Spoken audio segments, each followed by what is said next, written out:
Believe we are live. It's Saturday. Is there anything better to do on this planet on a Saturday than getting a real money fantasy football draft? You know, that's exactly what we are doing here. Let me go through. Let me show this draft room. I think we have about 4 spots left. Let me send out the link right now in the live chat for anybody wanting to join. And of course, if you want to get out here right away in our live streams, if you want to be able to join these drafts with us immediately, what you need to do is not only subscribe to the channel, 99% of y'all watching this are already subscribed, but hit the bell next to the subscribe button if you want to know when we're actually live so you can come out here and you can draft with us. And y'all should know by now, unless you've been living under a rock, which some of you may have, we're drafting on Underdog Fantasy. In my opinion, this is by far and away the best place that you can hop into best ball drafts this year. And of course, because it's best ball, there's a 0-second time commitment to a league that you would join on Underdog during the season. That's how I'm able to do 500, 600 of these leagues every offseason. And when you sign up for Underdog Fantasy, whether that's to draft with me on a live stream, draft with your friends, draft in a public lobby, and you use promo code FLOCK, they will match your first deposit dollar for dollar up to 100. You will get our 2022 fantasy football draft guide, and you will get our 2022 fantasy football rankings. Yes, we have that deal set up with Underdog for y'all. I worked so hard for it. For a $10 deposit on Underdog Fantasy with promo code FLOCK, you are getting 300 pages of our fantasy football draft guide. Make sure you are taking advantage of that. But here we are going to be taking advantage of some wide receiver values that are going to make it to us at pick 3 or pick 4. I'm assuming that we're going to come away with a Cooper Kupp here. And yeah, that's exactly what happens. So I know that we've had a lot of people reaching out to me on this channel that they play in leagues where you only start 1 quarterback, 2 running backs, 2 wide receivers, a tight end, and a flex. If that's you, I would say, A, you need to fix your life.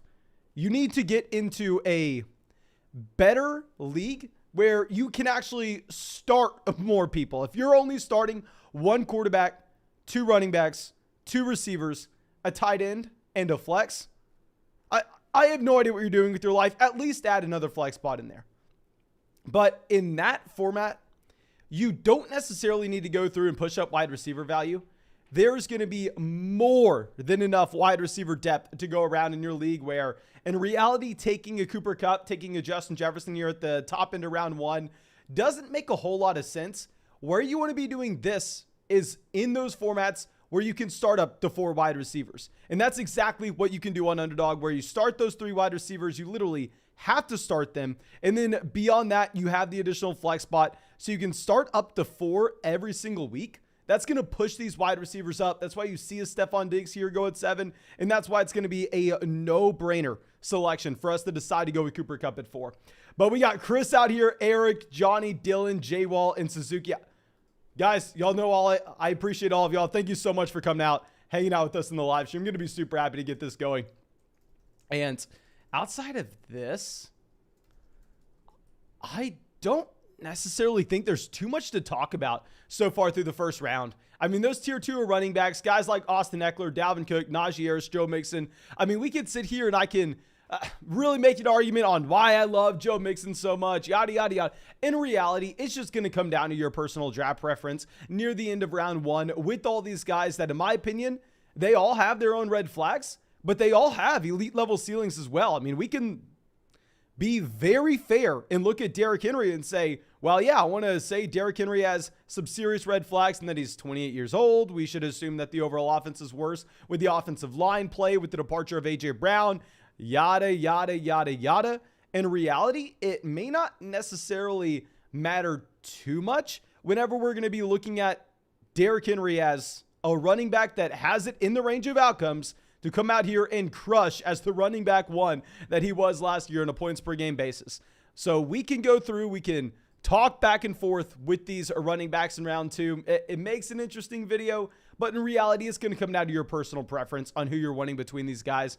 Now we have CeeDee Lamb going 16, Davante Adams making it down to 14. Very rarely do you get Davante Adams in round 2. Now, if you check out my draft guide, if you're looking at our rankings, I'm going to have Davante Adams ranked in round 2, but that's for a non-underdog draft. That's going to be for a regular redraft context.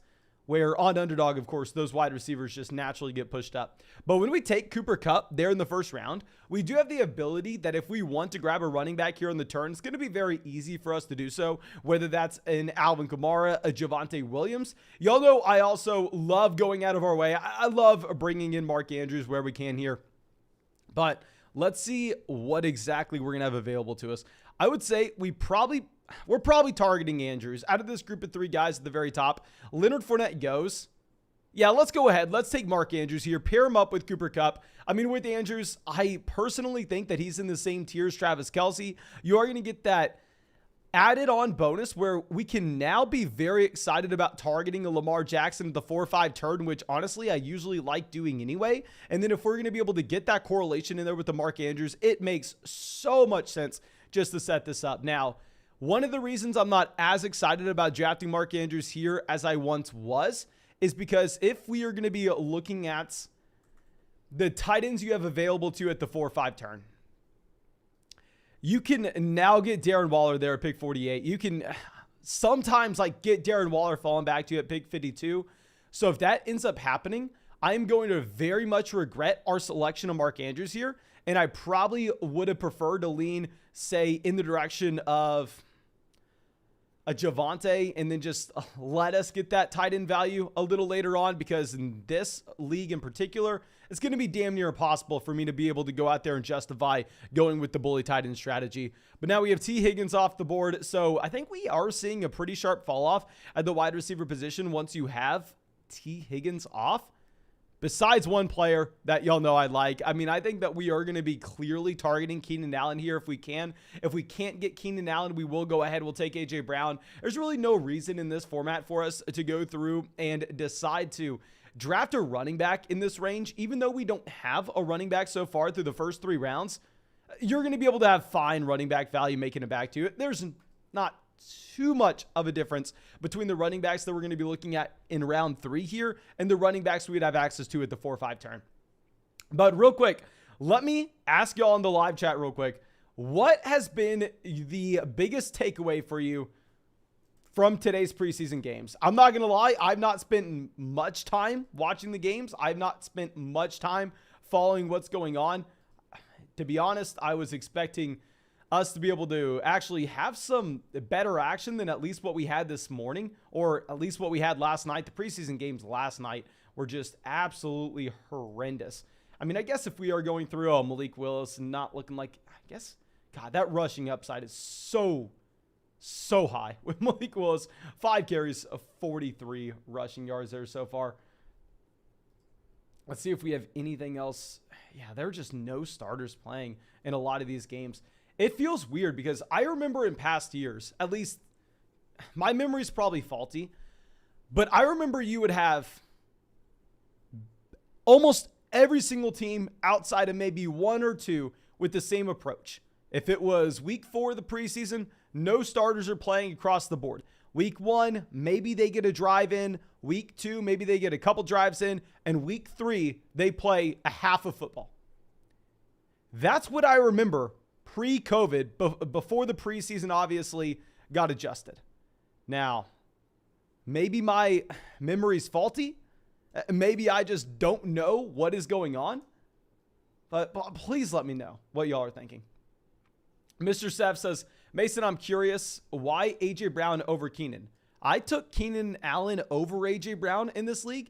I would say if we were going to be drafting in a tournament style draft, I would go ahead. I would take A.J. Brown based on the EDP value, based on the fact that not too many people would have A.J. Brown at that price point. Here, since it's a private draft, I don't necessarily think I need to worry nearly as much about the combination of these players rather than just the raw expected points that I'm looking to grab from these guys.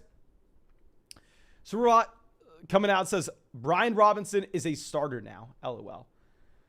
I did see, just box score scouting, that Brian Robinson had a pretty large workload there. So was it that Brian Robinson was out there just 100% working with the ones? I saw that Antonio Gibson had some usage in the receiving game. Like Antonio Gibson at the time that I checked had like 3. Let me go through and look this up. Okay, Brian Robinson. Let's look this up on Twitter.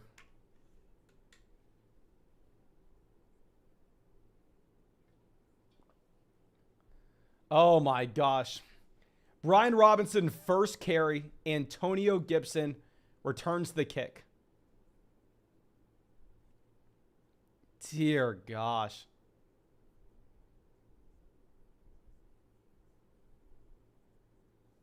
Dear God. So Brian Robinson's looking like the starter. That's what you're telling me here. That's what you're telling me. And we're going to go ahead. We're going to take Jerry Judy. I mean, I hope that we get Lamar on the way back around, of course, so we can go through and we can stack with Mark Andrews. Jerry Judy very rarely making it here. With the injury to Tim Patrick, I think you should be very excited about this price point of Jerry Judy, where we weren't necessarily that excited about it earlier on. And going back to what we were discussing earlier, I mean, we have to take that wide receiver value where we can on underdog. In other draft formats, no, we can go through and we can just punt wide receiver. It's not going to matter. But here, let's go ahead. Let's take Judy. We are hoping that we get Lamar on the way back around for Andrews, of course. But let me see if we have anybody else in the live chat giving us some notes from the preseason games.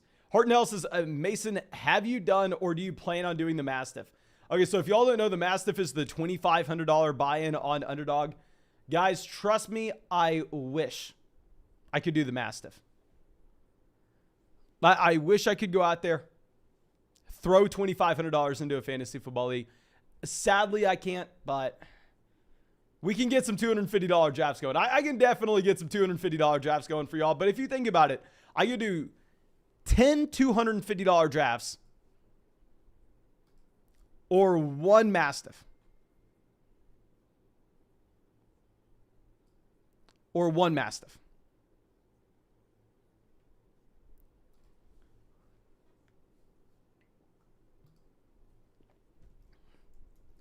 Okay, Dobbins goes directly after us. So it looks like we're going to go with a pseudo-zero running back build here. I mean, I have to take Patrick Mahomes at pick 52. Like, I'm a simple man.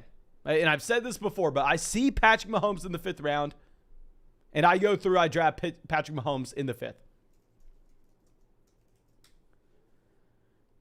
Okay, Joe says 200 likes for another draft question mark. Yeah, let's go through 200 likes for another draft. We can easily hit that. We can easily fire up at this second one.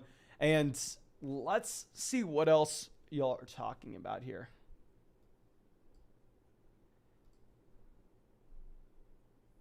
Joe says, I remember when the NFL had 6 preseason games and the starters played. My friend, you are from a different time period than I am. I do not remember a time where the NFL had 6 preseason games. But Luke says, I rarely see Mason draft Patrick Mahomes, LOL.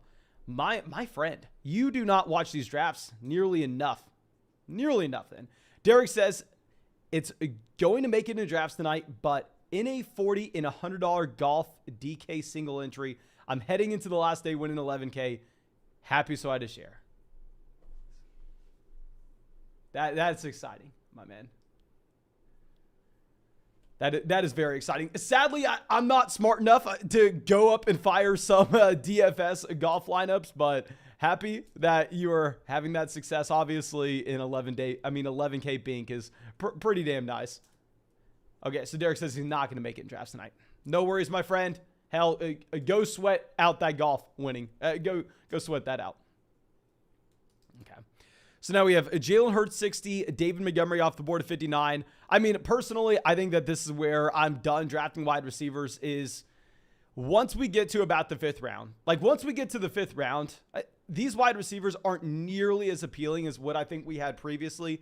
Like, to be completely honest, after Deontay Johnson's off the board, that's where I want to hit in Cam Akers, Darren Waller, Lamar Jackson, George Kittle, Patrick Mahomes, J.K. Dobbins. And even after that, I'm going to prefer in a vacuum David Montgomery, Jalen Hurts, Kyler Murray, Trey Lance. I'm going to prefer them over the wide receivers like Brandon Cooks.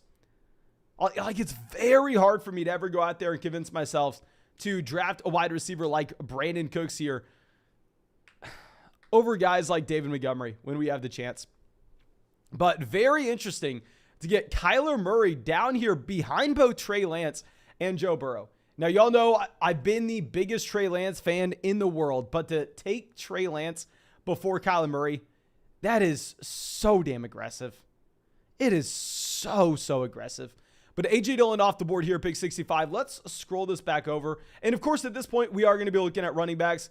Looks like we are not going to be able to go through and draft Antonio Gibson in the 7th round or the 8th round for that being.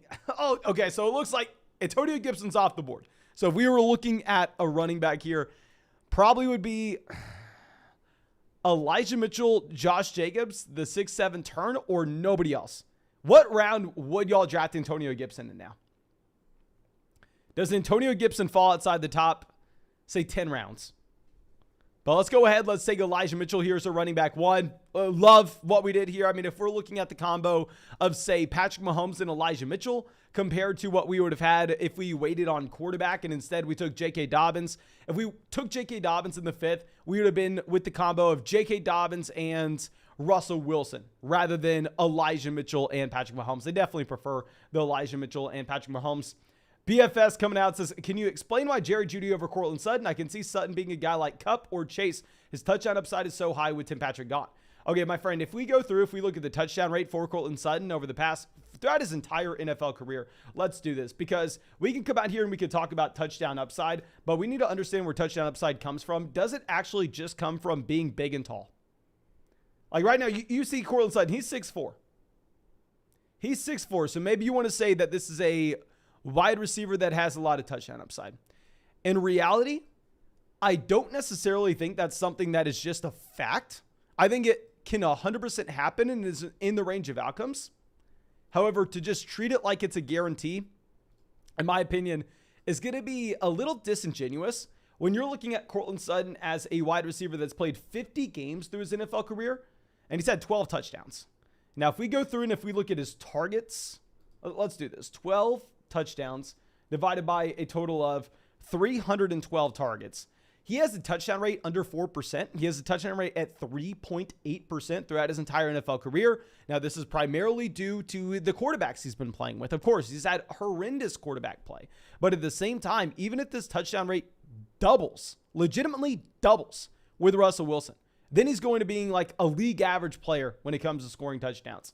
And if we're looking at the combo of Jerry Judy and Courtland Sutton and why I prefer Jerry Judy, keep in mind, I have them ranked back to back. I have Jerry Judy ranked at wide receiver 17, Courtland Sutton ranked at wide receiver 18. If we look at the splits with the two wide receivers playing together, you have Jerry Judy as a wide receiver that has 46 receiving yards per game compared to Courtland Sutton with 23 receiving yards per game in the 11 games that they play together through their NFL careers. And if I'm going to project a wide receiver out of the two of them to continue to develop at the position and to continue to get better, am I going to project the player that's younger than Kenny Pickett, that is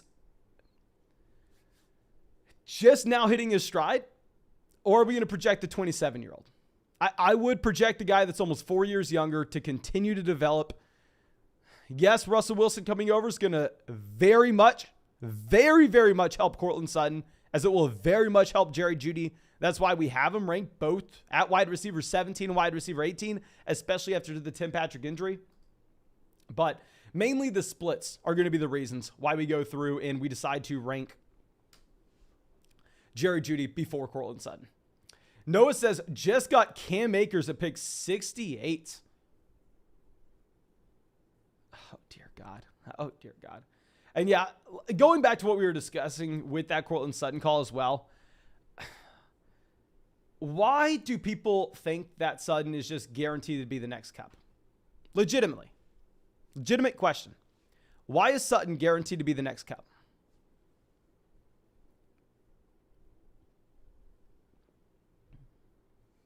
I don't see it at all. We had a wide receiver 1 season from Cooper Kupp before.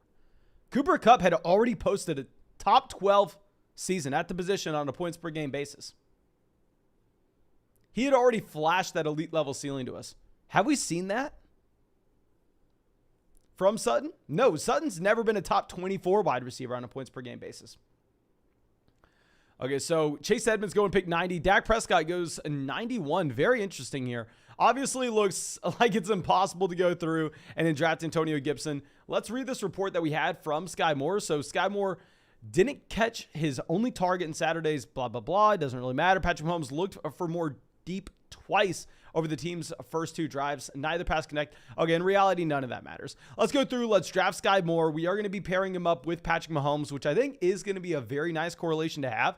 And if we're going to be looking at the running backs here coming up at pick 100, the running backs are going to be very comparable to what you would have here at 93. I'm not dying to go out of our way and decide to draft Rashad Penny. I mean, obviously, Penny's more interesting now that you have the injury to Kenneth Walker. You have Kenneth Walker going out there having hernia surgery. That's a little scary. It does sound like he should be good to go week 1, though. And real quick, please, if you have not done so already, go down there and drop a like in the live stream. Johnny Boom says because they paid Courtland Sutton to be the wide receiver 1. Okay, my friend. How deep have you looked into this Courtland Sutton contract? I'll pull this up for you. Traylon Burks going pick 95.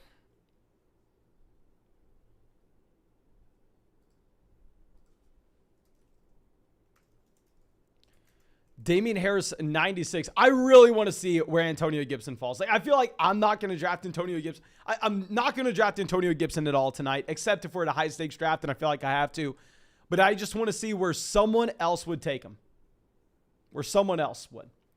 But if we're going to go through, if we're going to pull up, like, the guaranteed money that you have from a Courtland Sutton's contract extension, he has a total guaranteed of $34 million. If we compare that to, like, Tim Patrick was almost at $19 million.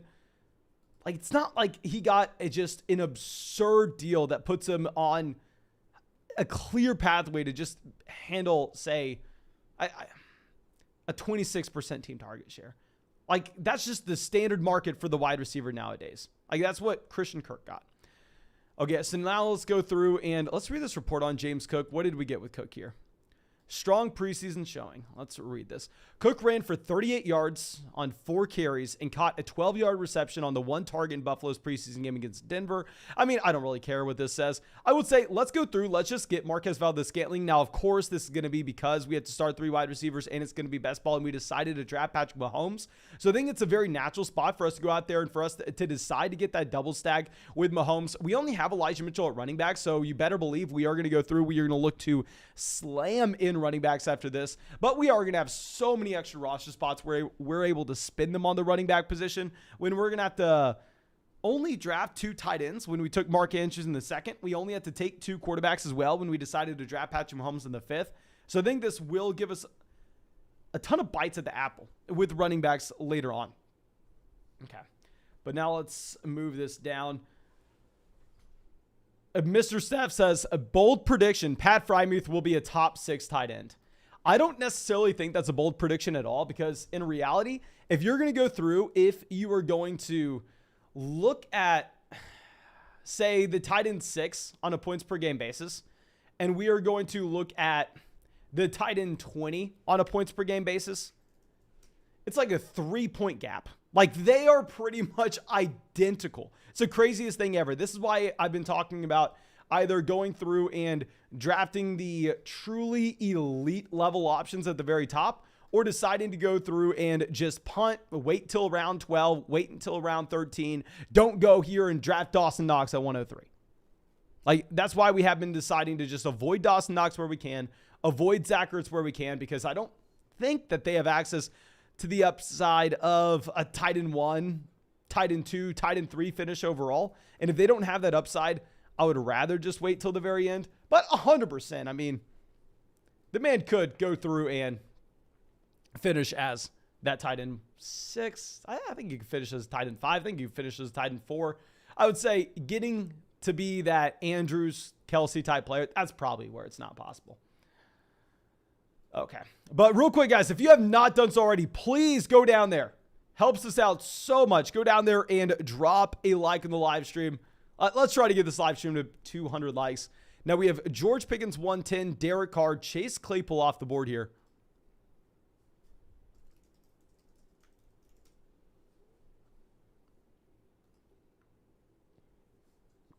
At this point, we're wanting to see wide receivers gone. Very interesting that Tyler Lockett is still available here. Did we have anything coming out of Seattle?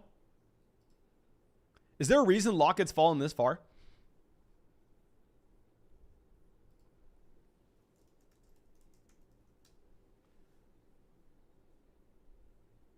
I just looked up Tyler Lockett on Twitter. I'm not seeing anything.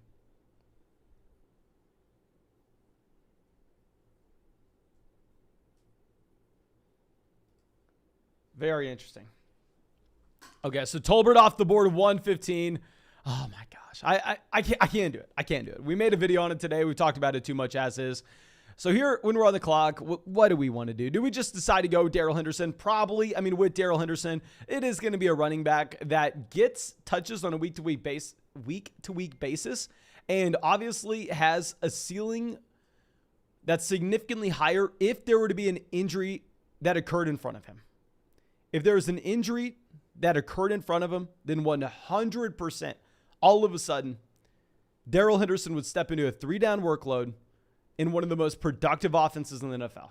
So I do think that he makes a lot of sense to invest into as like a running back 2 on a team that we really are just desperate for running backs, and we're just going to be taking so many shots at the position, because I think that he could give us a weekly floor if he just finds himself randomly in the end zone on any drive, and at the same time, he could have that ceiling. And Mr. Steph says, Tolbert over Garrett Wilson. Wow. Yeah, I mean, we've been talking about it forever now, so I don't necessarily want to say anything on it that we haven't already. Okay. Now, Russell Gage off the board here, pick 120. Not going to lie, I'm right back to liking this Russell Gage value. Like, Russell Gage in the 6th round was horrendous. It was a train wreck. It was one of the worst things I've ever seen. But Russell Gage here, pick 120 at the 10-11 turn. I think this is where you can go through. This is where you can invest into Russell Gage. I would be completely fine with this price point. Julio Jones off the board, 122. Let's move this back around. Interesting to see Rondale fall like this. Rondale. God, Rondale and Rondale always mess me up. Okay. This team on the clock is Nick Chubb, Rashad Penny at running back. They have 5 wide receivers. They have the elite level tight end. Interesting to see what they decide to do here, whether they take the value that's falling with Rondale Moore, or maybe they decide to go through and maybe they decide to just grab a running back for their 3rd guy, and they decide to grab that running back. If we were to take Rondale Moore, we're done at wide receiver. Let's think through this.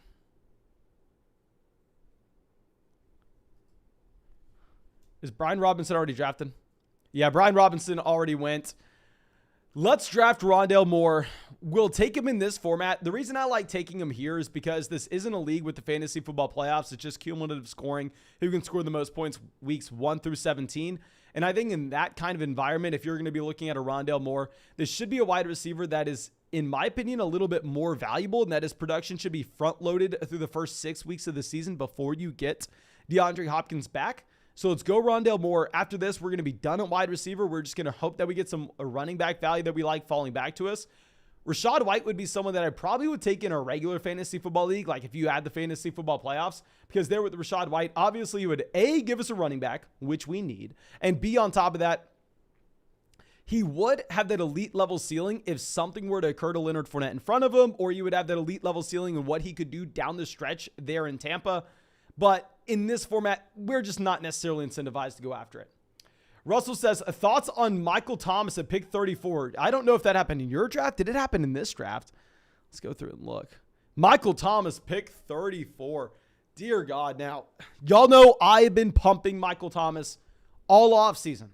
All offseason. We've been here talking about Michael Thomas.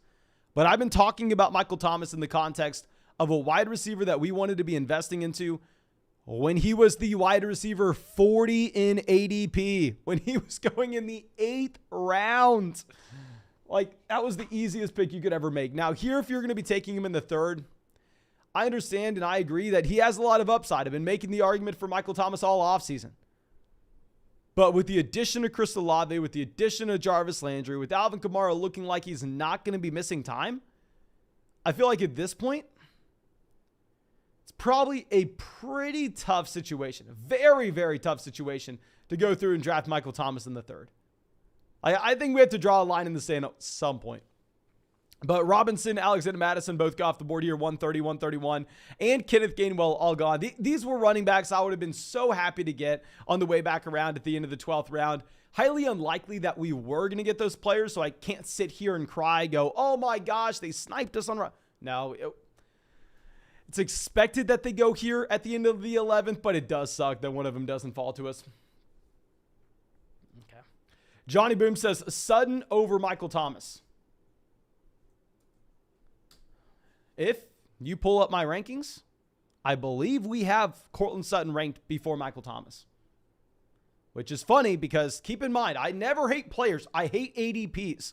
And I've been known to be the Michael Thomas truther and the Courtland Sutton hater all offseason now.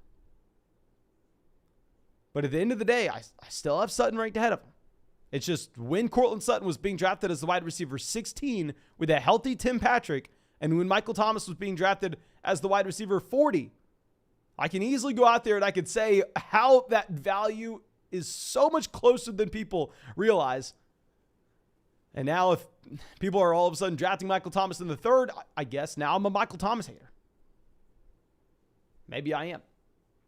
Justin said, didn't get the notifications you're live.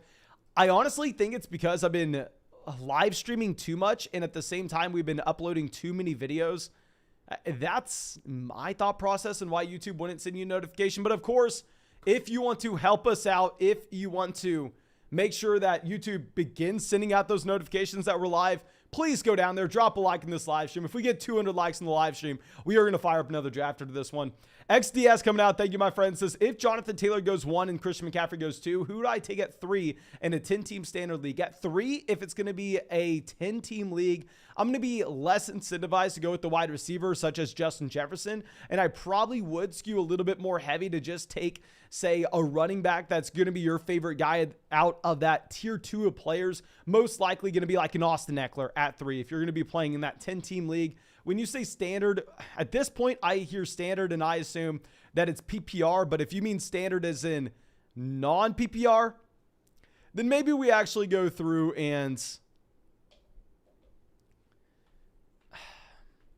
non-PPR, I think you go Henry. Non-PPR, you go Henry. PPR, you go Eckler. Okay, so now we have Tyler Algier going at 142. Let's read what we have with Isaiah Pacheco. Okay, so Pacheco rushed 4 times for 8 yards and caught both of his targets for 16 yards in a Saturday 24-14 preseason win over Washington. Pacheco played the second drive alongside Patrick Mahomes after Clyde Edwards-Helaire and Jerick McKinnon both mixed in on the first. The rookie also had 1 kickoff return for 26 yards and was the only player to attempt a kickoff return for Kansas City. Pacheco's ability to contribute on special teams is one of the traits that will have propelled him ahead of Ronald Jones on the depth chart, as Jones didn't touch the ball until the third quarter. Okay, so clear cut and dry, looks like. Clear cut and dry that Isaiah Pacheco is making the team over Ronald Jones. You can't read that and make any other argument. But what I don't understand is if you're Ronald Jones, right, and you stand to lose out, I believe he's owed like $500,000 guaranteed, and he would make like 1.5 if he was staying on the team. It's like you're set to lose, just call it $1 million if you get cut. I feel like you would go out there and do everything you could to learn how to play special teams. And I have this same thing with like wide receivers. Like if you're Justin Ross for the Kansas City Chiefs, right? Like if you're one of those wide receivers where you know you're going to be a fringe guy, you're going to be fighting for the roster spot, how hard is it to learn how to go out there and return a kick? Now, of course, I would never be able to do it. I would die if I tried to return a kick. But I'm saying for the people that are professional athletes that are out there, you're already a professional running back. You've been playing football for the past decade at the highest level imaginable. I feel like for those people individually, it should be easy to learn how to return a kick. It should be easy to learn how to play special teams. Paul says, I'm going to lose so much money on Ronald Jones if he gets cut. I've drafted a lot of Kansas City Chiefs running backs, besides Isaiah Pacheco. I've drafted a decent amount of Clyde Edwards-Helaire, a decent amount of Ronald Jones, and a decent amount of Jerick McKinnon. Where I'm fine if Rojo gets cut, but what I personally can't afford is I cannot afford to have Ronald Jones cut and then Isaiah Pacheco start over Clyde Edwards-Helaire. If Isaiah Pacheco does not just win the backup job in Kansas City, but he ends up winning the starting job, it's going to be a tough day for my bank account. A tough year for my bank account, to be completely honest. Okay. So now we have David Njoku 157. I mean, we take Freiermuth 141. Love the Freiermuth value. I mean, I think that once you get to about the 12th round, this is where just taking shots on these tight ends makes sense. As I've already discussed, I mean, going through and drafting Cole Kmet at 119, drafting Dawson Knox at, I think he has an ADP of 104. Like, that's something I'm never doing because I think that they are the same exact players, Pat Freiermuth, that you're getting here at 141. So I'm always waiting until the 12th round to grab my tight end. I think 12th round is the perfect place to go. Okay. So J Mark says, Mason, I'm hearing a split opinion from everyone in the chat. Please into my draft. I might go CMC at 2. Yes, you draft Christian McCaffrey at 2. My friend, I have rankings posted where I have Christian McCaffrey at 2. It would be very funny for me to have rankings posted where I have Christian McCaffrey at 2, and then you ask me, Mason, at 2, who are you going with? Are you worried about the injuries? And I go, yeah, man, I'm worried about the injuries. I'm going to go Austin Eckler. Like, we have Christian McCaffrey ranked at 2. We're drafting Christian McCaffrey at 2. Okay, but we have Jameson Williams off the board at 161 here. Jameson Williams not as intriguing in this league when we don't have the fantasy football playoffs. So we decided to take Michael Carter there in that last round. And for this format in particular, oh my gosh, there's not a player that I like more than Michael Carter Jr. as a running back that should have that role at the very beginning of the season in terms of a passing down running back and then transition to being that primary handcuff guy later on the year when Breece Hall does emerge as that 3-down option. But Gerald Everett off the board here. I'm going to be stubborn and I'm going to continue to refuse to draft Zamir White.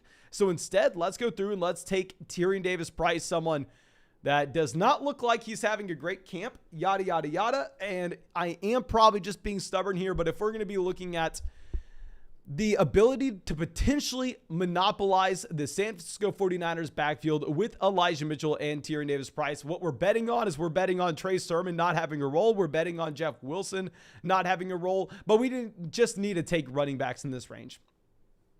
Okay. So Higbee off the board at 166. To be honest, I really like the tight end value here as well. Let me look at the running backs we passed up on to take Pat Freiermuth. So if we would have decided to pass on Freiermuth and go Tyler Algier instead, we could have had the combination of Tyler Algier as well as Tyler Higbee, or Tyler Algier and say a Robert Tonyan, or Pat Freiermuth and Tyrion Davis-Price.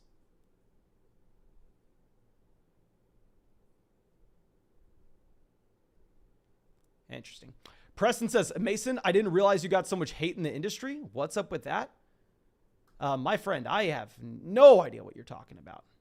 If there's someone hating on us, please let me know. Fill me in on the gossip, because I legitimately have, like, and you can type in the live chat too. I don't care. Just let me know what's going on, because I have no idea what you're talking about. Okay, so J.D. McKissic, we have no reports on him. I guess maybe it's a good thing for McKissic's value if all of a sudden Antonio Gibson's being phased out for Brian Robinson, because what I would argue is that you have a more, actually, you know what? I was about to, no, let's just take a running back here. We're going to go through. We're going to take J.D. McKissic. We just need a running back that's going to be able to have a role on a week-to-week basis and can be able to slide in occasionally as a running back too. Okay, so you're talking about people saying something on TikTok about me? Oh, yeah, no. If someone says something on TikTok about me, I do not give a damn.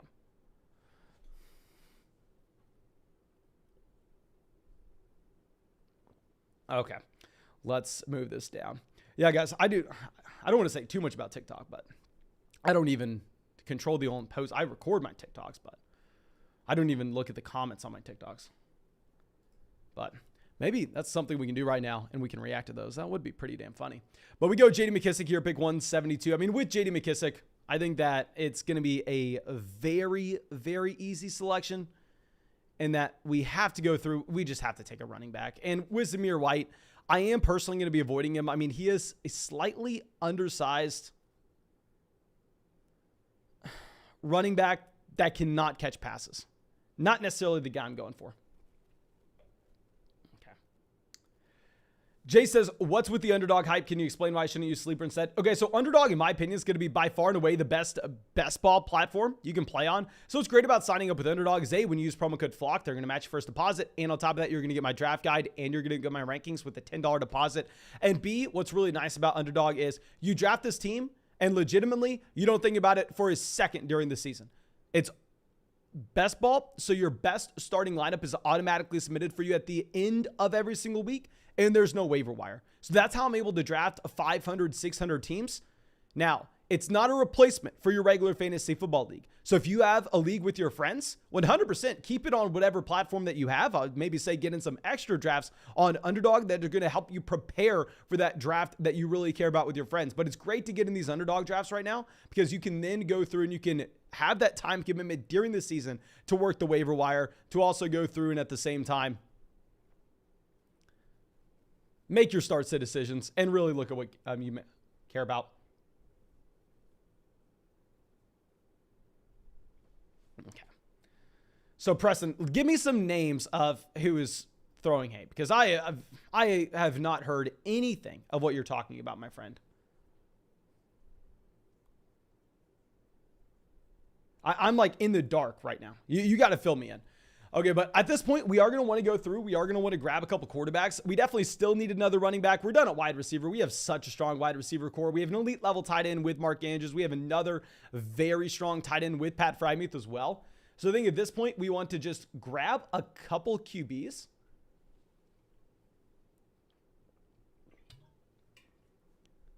Grab a couple QBs and grab a running back. Obviously, it looks like Ronald Jones not draftable here. Okay.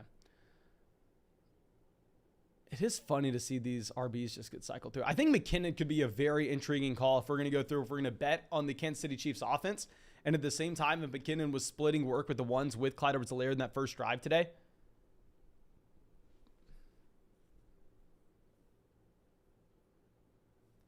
Okay, so Jared Goff off the board. Okay, I think we go through and let's just take a quarterback that we know is going to be starting all year. Take a quarterback that we know is going to be able to provide us some random spike weeks. Bobcat coming out says, if I'm drafting on a different app, example, Yahoo or ESPN, would you recommend using their ADP or would you recommend using a different ADP rankings? To be completely honest, and I would tell you this regardless of if we are sponsored by Underdog or not, Underdog from a positional ranking standpoint, like if you're going to look at ADP of quarterbacks or ADP of running backs, ADP of wide receivers, or anything down the sort, that's going to be the best ADP you can find. And simply because the highest stakes drafts, the most money drafted is on Underdog, at least to my knowledge. Maybe I'm wrong, but pretty much. So the sharpest drafters are going to be there. The most volume of drafts are there.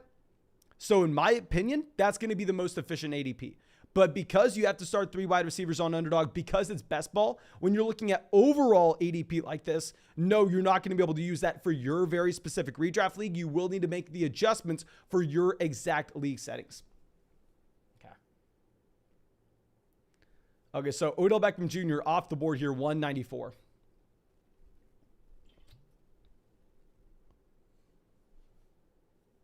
Okay, Preston says, I originally saw it on blah, blah, blah, talking mess about. Okay, Preston, can you send me a link to anything you see? Because I would really like to look at it and laugh at it. Of course, I'm never going to talk about it on the channel, but I would like to look at it and laugh at it.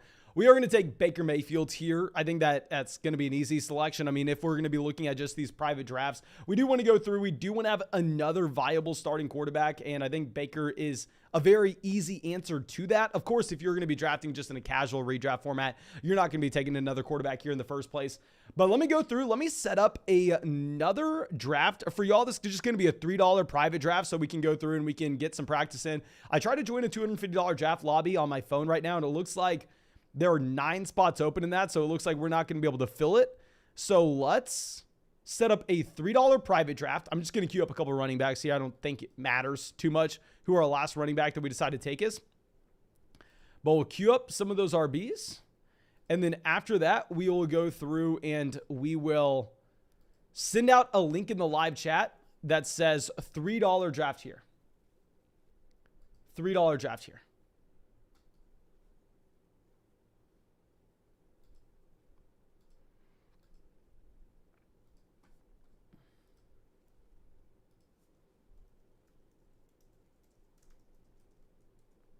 Okay, we just sent that out in the live chat if you want to join with us. I'm assuming that this is going to get filled in about 5 seconds.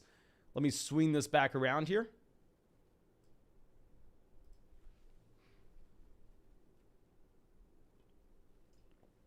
Okay. So let's see what else we have. I think, okay, we're at the 112. So if you don't know, we embarrassed ourselves. Like straight up. The most embarrassing draft I probably have ever had was 2 nights ago in a $250 draft at the 112. It was horrendous. It's not even funny how bad that draft was. So hopefully we can go through and we can avenge ourselves. Hopefully we can really prove that that was just a fluke. Now I'll say last night in the live stream, we did a completely fine job whenever we were drafting at, I believe, the 111. So it's about the same thing. It's about the same thing. Luke says the 112 is gross on underdog. I mean, yeah, that other draft we had was absolutely disgusting. Master Wee says he got in the draft. Okay, yeah, let me know in the live chat right now if you're in this draft. Obviously, the team at 1 is out here all the time with us. B Rose is out here all the time. Steve the Weave, long time no see Steve the Weave.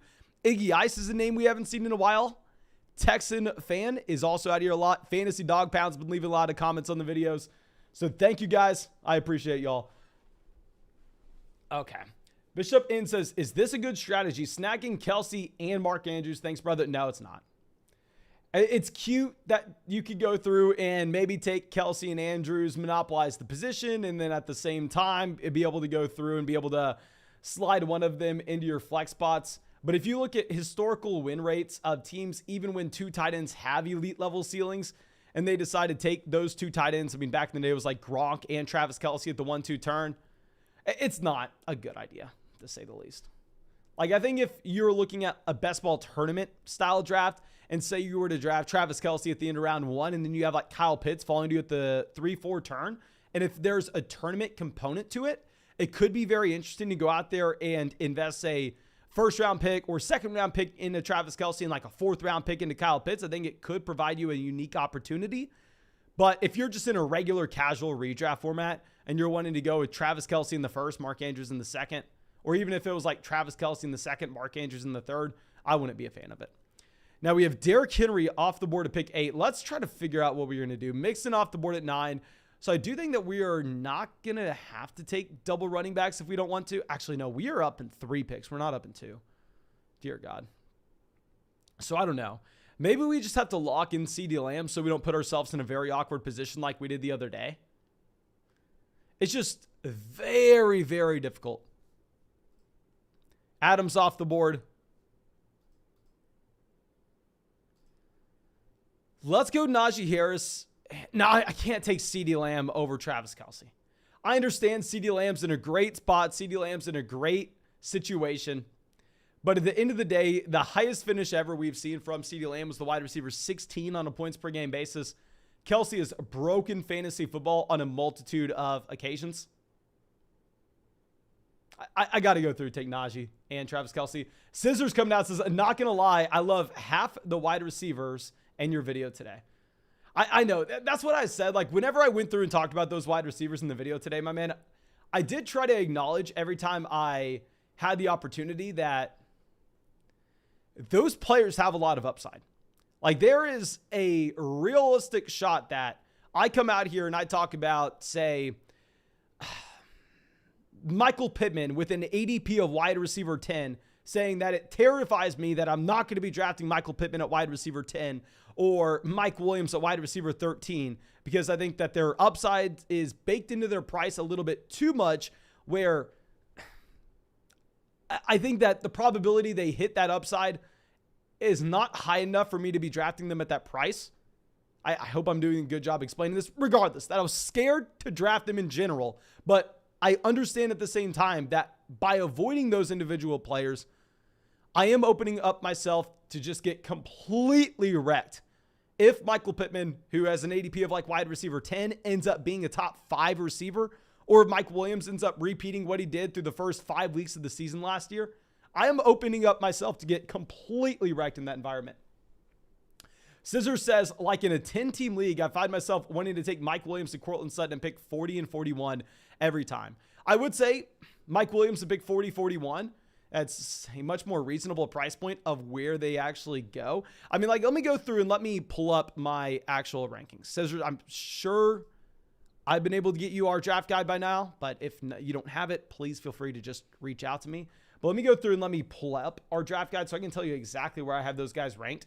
So I have Courtland Sutton, respectively, I believe in a fair range. I think I moved Sutton up back-to-back with Jerry Judy. Yeah, I have Courtland Sutton wide receiver 19. And if we're going to be looking at Mike Williams, I have Mike Williams wide receiver 17. Like, we have him as mid wide receiver 2s. The issue is, like, if you're looking at a Sutton, his ADP is like wide receiver 15, right? And then I think you have Mike Williams with an ADP of like wide receiver 13. So I have found myself avoiding those individual players, but at the same time, they do have very high ceilings.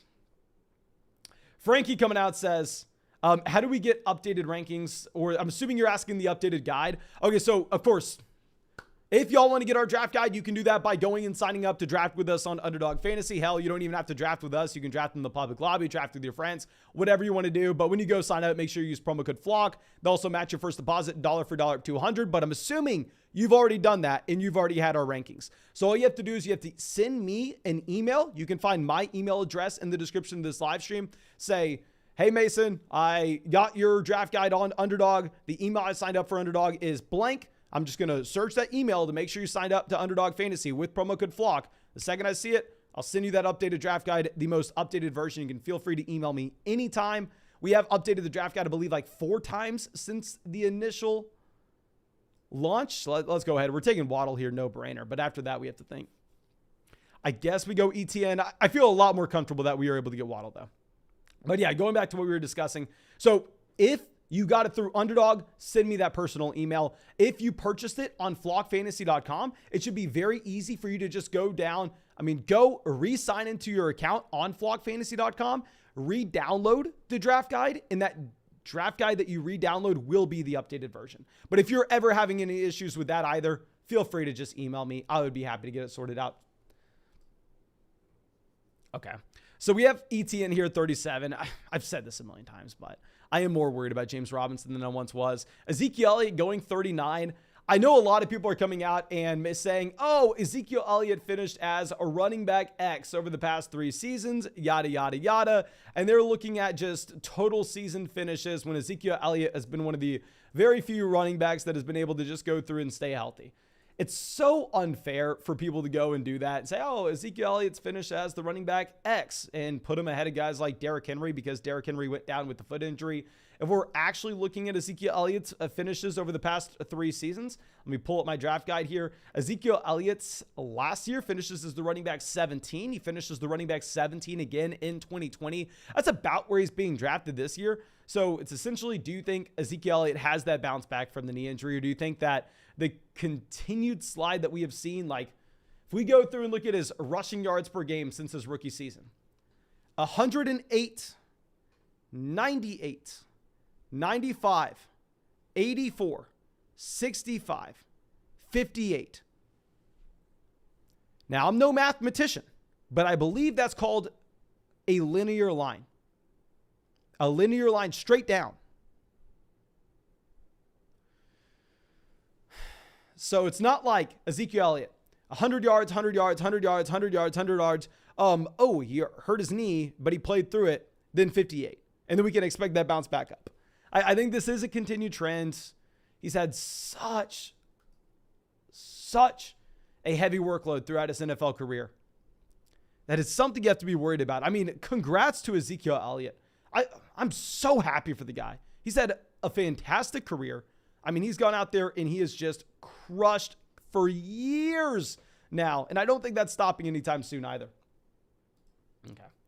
Scissors says, okay, but someone I am terrified of drafting is Travis Etienne, but I loved the idea of drafting him so much. I'm right there with you, man. Like back whenever I thought that you were looking at Travis Etienne as a running back that had no James Robinson in his offense, I thought it was so easy to just avoid DeAndre Swift at the beginning of the second and draft Travis Etienne here instead. I thought it was like easy game, easy money.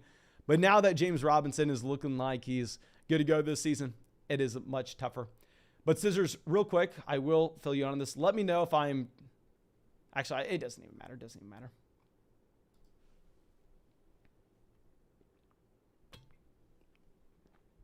Okay.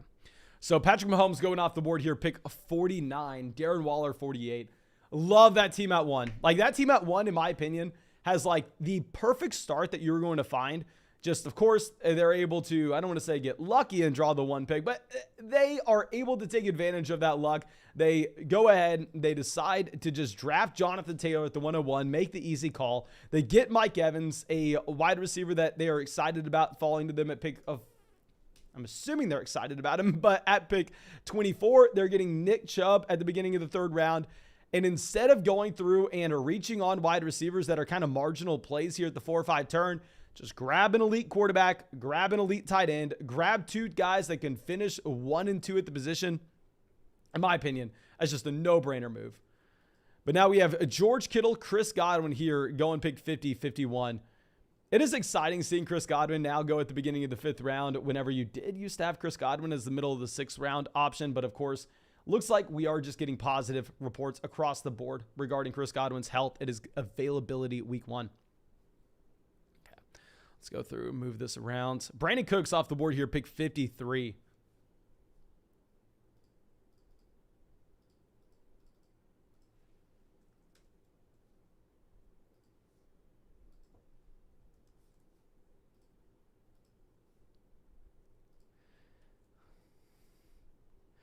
Now, if we're looking at like picking your draft spot this year, this is a question that I get a ton, and literally I think people overthink it.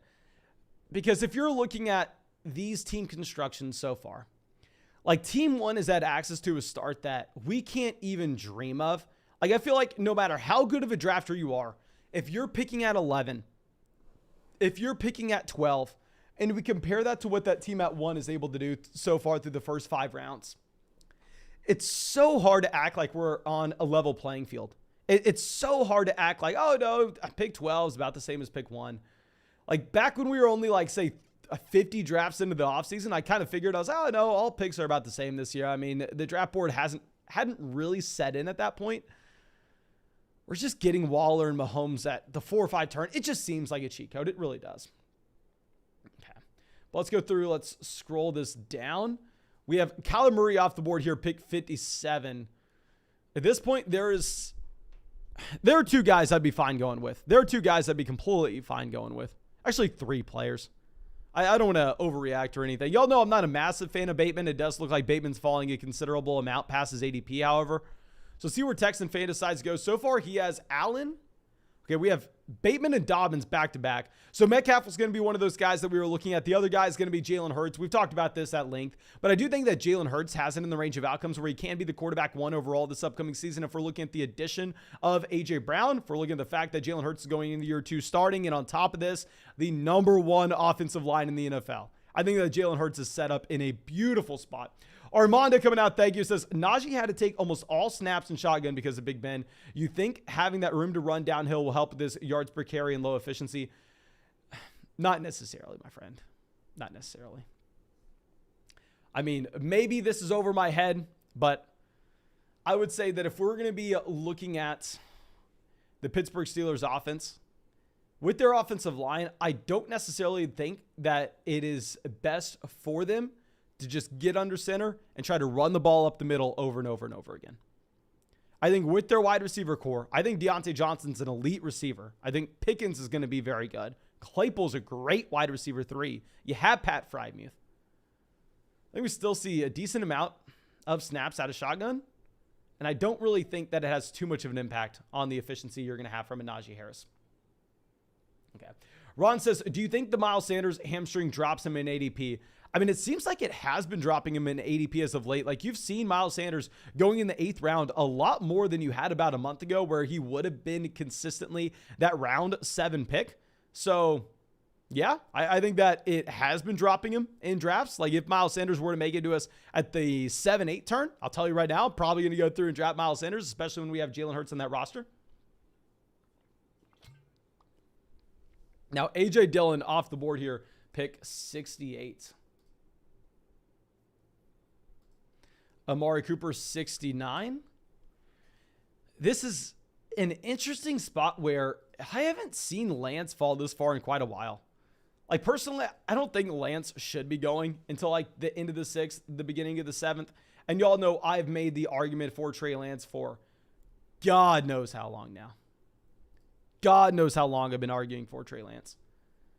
But I think this is probably a more reasonable price. Like where we saw him go in the last draft where Trey Lance was drafted before Kyler Murray, it does seem very, very aggressive.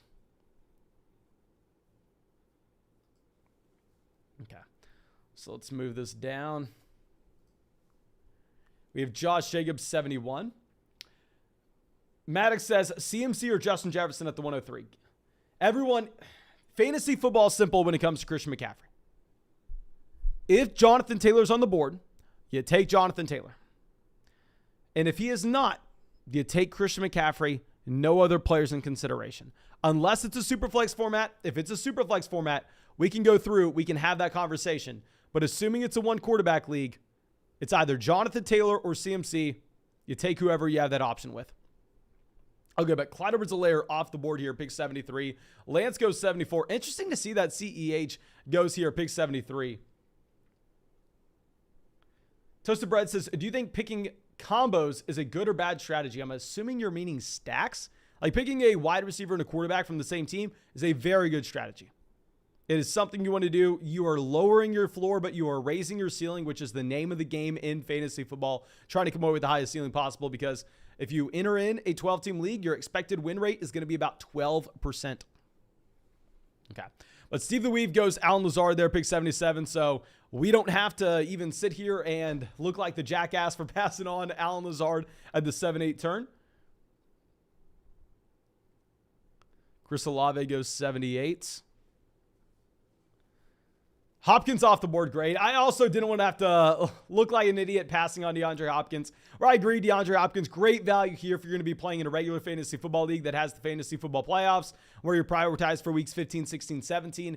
However, in this league, that's not necessarily the case. In this league, we should just go through. We should try to optimize for the beginning portion of the season, which is a very backwards way to think about it, in my opinion. You just have to understand the format that you're playing in. And now let's see what we are going to get falling to us. I'd be surprised if we end up getting Russell Wilson because, yeah, where's Sutton? Ooh, I think, where did the Sutton team go? Cortland Sutton, that roster decided to go with Christian Kirk over Russell Wilson. Very interesting there. Scissor says, so who are your favorite picks at current ADP?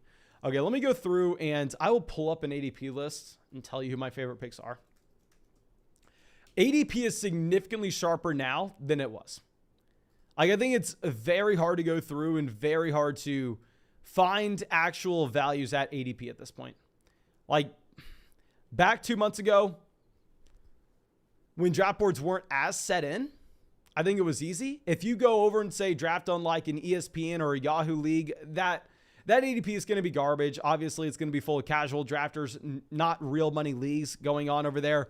But for Underdog in particular, where this ADP is so damn efficient, it is hard to find those values. So if I scroll through right now just to try to see some names, Kyle Pitts, love the ADP in the third round. I hate calling out players that are going at the beginning of the drafts, though. Nick Chubb in the third round sounds great. I mean, if we're going to move a little bit beyond that, right now, I'm just in every draft trying to come away with an elite quarterback and an elite tight end at that 4 or 5 turn whenever you have the potential to. I think Dobbins at pick 56 is still very manageable. I mean, when we made that video calling him a league-winning player, he was going in the 6th, and my bold take was he was going to be a player with an ADP of a 4th-round pick by the time the season got here. He still has an ADP of 56, so we were still about 6-7 picks away from getting there. Actually, more than that. I'm an idiot. We're about 8 picks away from getting there.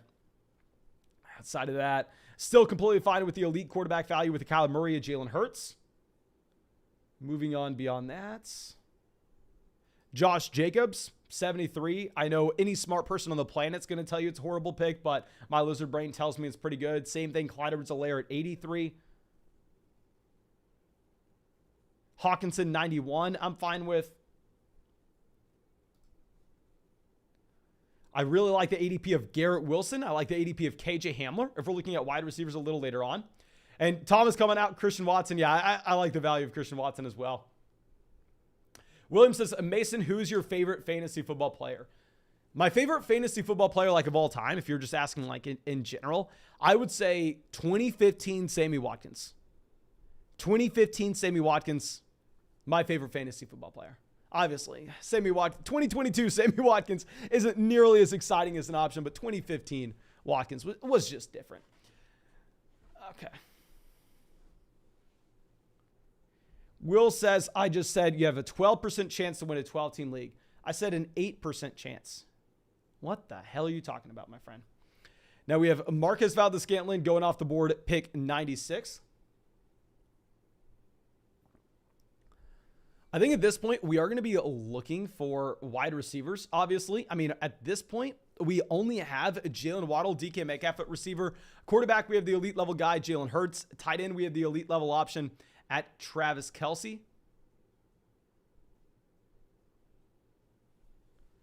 So let's see how far Penny falls as well. Because if we were to draft a Rashad Penny will be more intriguing in this format whenever you're looking at a player that should see the majority of his production towards the beginning portion of the season.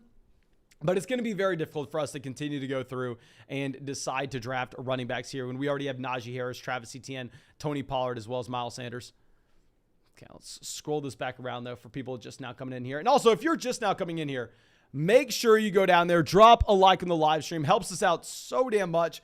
We're drafting every single night real money fantasy football drafts. Nobody else is drafting real money fantasy football leagues every single night. Please make sure you go down there, drop a like. It helps us out so damn much. But let's cover this.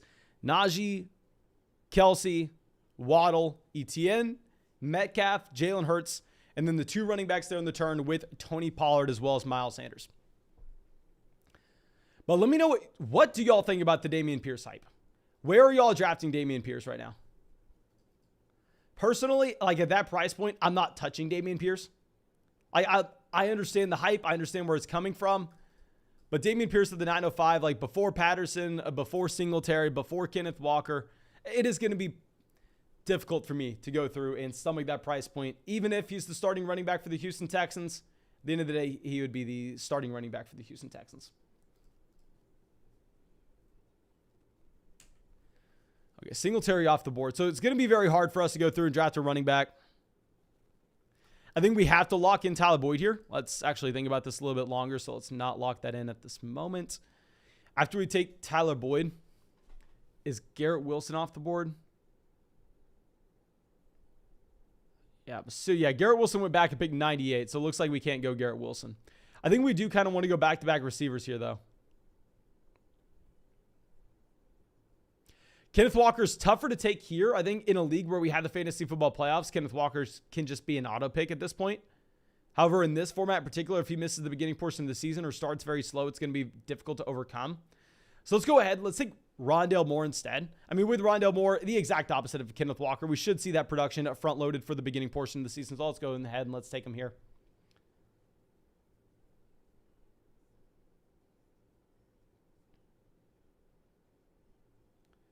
Okay, so we have STNB coming out. It says Dameon Pierce to the moon. Define Dameon Pierce to the moon. How high is the moon, my friend? How high is that moon? Chase Claypool off the board, 111.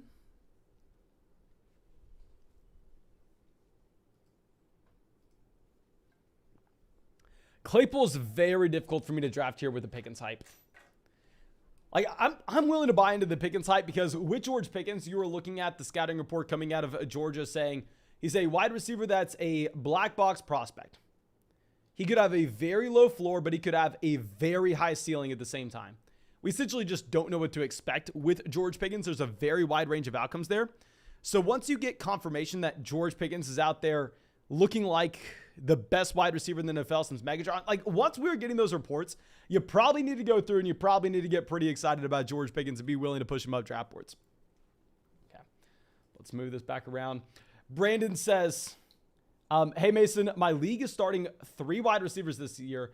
My draft is Monday. Any advice? It's a 12-team half PPR and I pick at 7. My friend, this is a league that starts 3 wide receivers. You are going to see those guys get pushed up draft boards ever so slightly. I'd say if you're picking at 7 and you end up getting one of those top 3 players fall to you, whether that's a Cooper Kupp, a Justin Jefferson, or Jamar Chase, I would be willing to, in a league where you have to start 3 wide receivers and it's a 12-team format, to go through and take one of those wide receivers over that second tier of running backs. And then on the way back around, depending on what your league does, maybe you go with the Stephon Diggs if your league really is losing their minds, or if you don't get Diggs, maybe go Devontae Adams. And if that doesn't happen, you'll be able to still find like an Aaron Jones, a DeAndre Swift, or a Saquon Barkley. Now, Rub Move coming out says Amon-Ra St. Brown in the 14th or Rashad Penny in the 15th. Flock gang, thank you, my friend. I would say if this is a league where it's a very shallow starting lineup where you only start one quarterback, two running backs, two wide receivers, a tight end, and a flex, it's a very difficult question because Amon-Ra St. Brown in that format in particular is going to have a very hard time actually affecting your win rate. So maybe in that league you decide to go Rashad Penny. In reality, we're probably going to go with Amon-Ra St. Brown. Okay. So now we have Rashad White, Russell Gage going off the board here at the very end of the 10th round. Like I said in the last draft, I'm maybe going to be drafting some more Russell Gage now. Like we stopped drafting Gage for a very long time, but now if you're getting Russell Gage here, like pick 120, I think this is about where you buy back in because this is a wide receiver. If you remember, the Tampa Bay Buccaneers gave the man $30 million this offseason.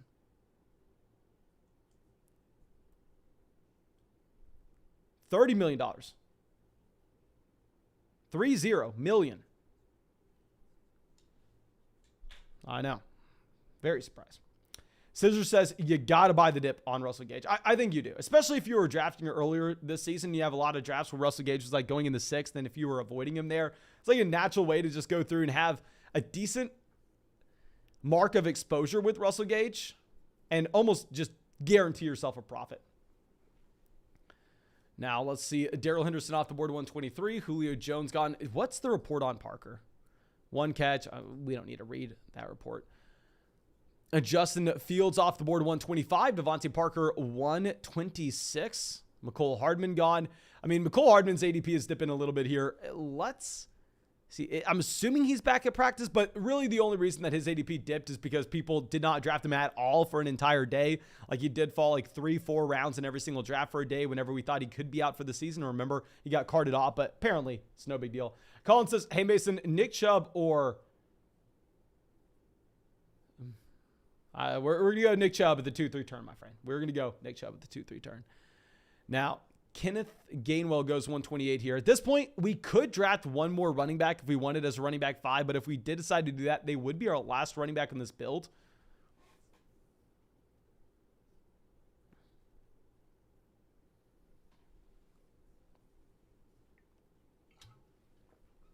Romeo Doubs.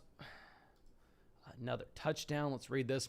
Dubs tallied 3 receptions on 5 targets for 24 yards and a touchdown in Friday's 2010 preseason win over the Saints. Oh, dear God. How high is this ADP going to get steamed up? How high is this ADP going to get steamed up?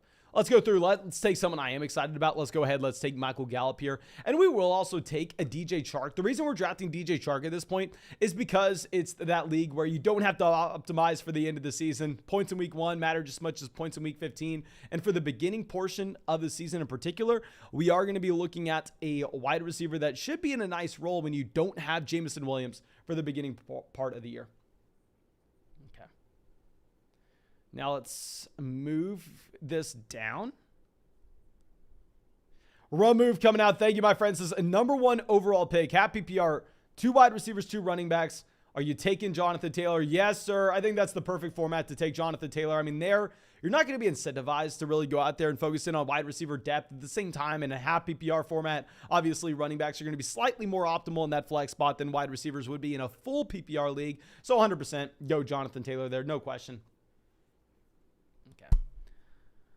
Now we have Pat Frymuth, Irv Smith Jr. off the board here in the middle of the 12th. I'm completely fine with the tight ends at this price point. The issue is we took Kelce on this team. When you're looking at a build with Travis Kelce, it's going to be difficult to take these tight ends. But if we think about it, say the wide receiver we would have taken at that 1-2 turn would have been CeeDee Lamb, right? From a best ball perspective, if we're using multiple spike weeks, CeeDee Lamb still outscores the combo of Michael Gallup and DJ Chark. Whereas if we were to take, say, a Pat Frymuth and Albert O, how close could we get to the Travis Kelce production?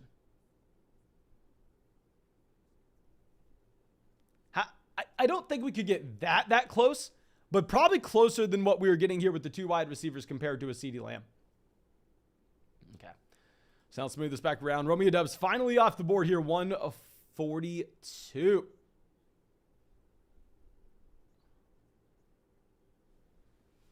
Let's move this back around. I think at this point, let's read this, what we had with Jakobi Meyers. Okay, so with Jakobi Meyers, Meyers caught 1 of 3 targets for 4 yards in Friday's preseason game against the Panthers. He hauled in his lone catch on the Patriots' 3rd possession of the game, hooking up with Mac Jones to kick off an 81-yard touchdown drive. Meyers is coming off a strong 2021 campaign and has already established a rapport with the team's second-year quarterback, but he heads into week 1 behind trade acquisition Devontae Parker on the depth chart in what is expected to be a run-oriented offense. I do think that there is an outside chance right now that people are projecting the New England Patriots to be the most run-heavy team in the NFL like they were last year in game-neutral environments. And all of a sudden, if that doesn't end up happening, then I think you could see some values on these New England Patriots wide receivers. Now, it's very difficult for me to go through and for me to like make a video saying, oh, Jakobi Meyers is a value, or oh, Devontae Parker's a value, or oh, Hunter Henry's a value, or Mac Jones is a value. Because in reality, in your casual fantasy football league, does it even matter? Does it even matter if player X, like say Jakobi Meyers, is instead of being the wide receiver 60, is the wide receiver 30? No, it couldn't matter less in your casual fantasy football format. Now, where it would matter would be on Underdog Best Ball, where obviously you have to go so much deeper. So it's difficult for me to go out there, like make videos saying, oh guys, you have to draft Jakobi Meyers, a wide receiver 60 in the 14th round of your league, because even if he does hit, it's not like he's making a difference in those casual fantasy football leagues, which is why I would definitely advise everybody here, if you could, to go through and add a flex spot, add 2 flex spots, add as many flex spots and bench spots that you can to your casual fantasy football league, because it will make players in this range of the draft all of a sudden options that you at least have to think about and that they could have an impact on your league. Whereas in a lot of formats, they just simply can't.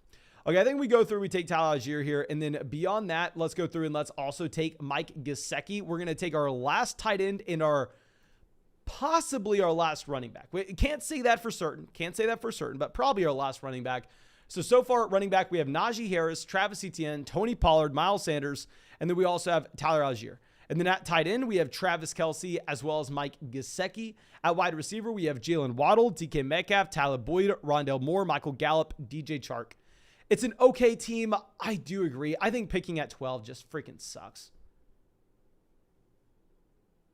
Picking at 12 freaking sucks.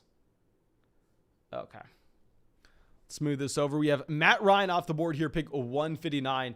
And if y'all want to see another draft of this one, please, guys, go down there, drop a like in the live stream if you want to see another draft. Let me see how filled up that $250 draft room is on Underdog Fantasy. Maybe we can get a high-stakes draft going after this one. Okay, so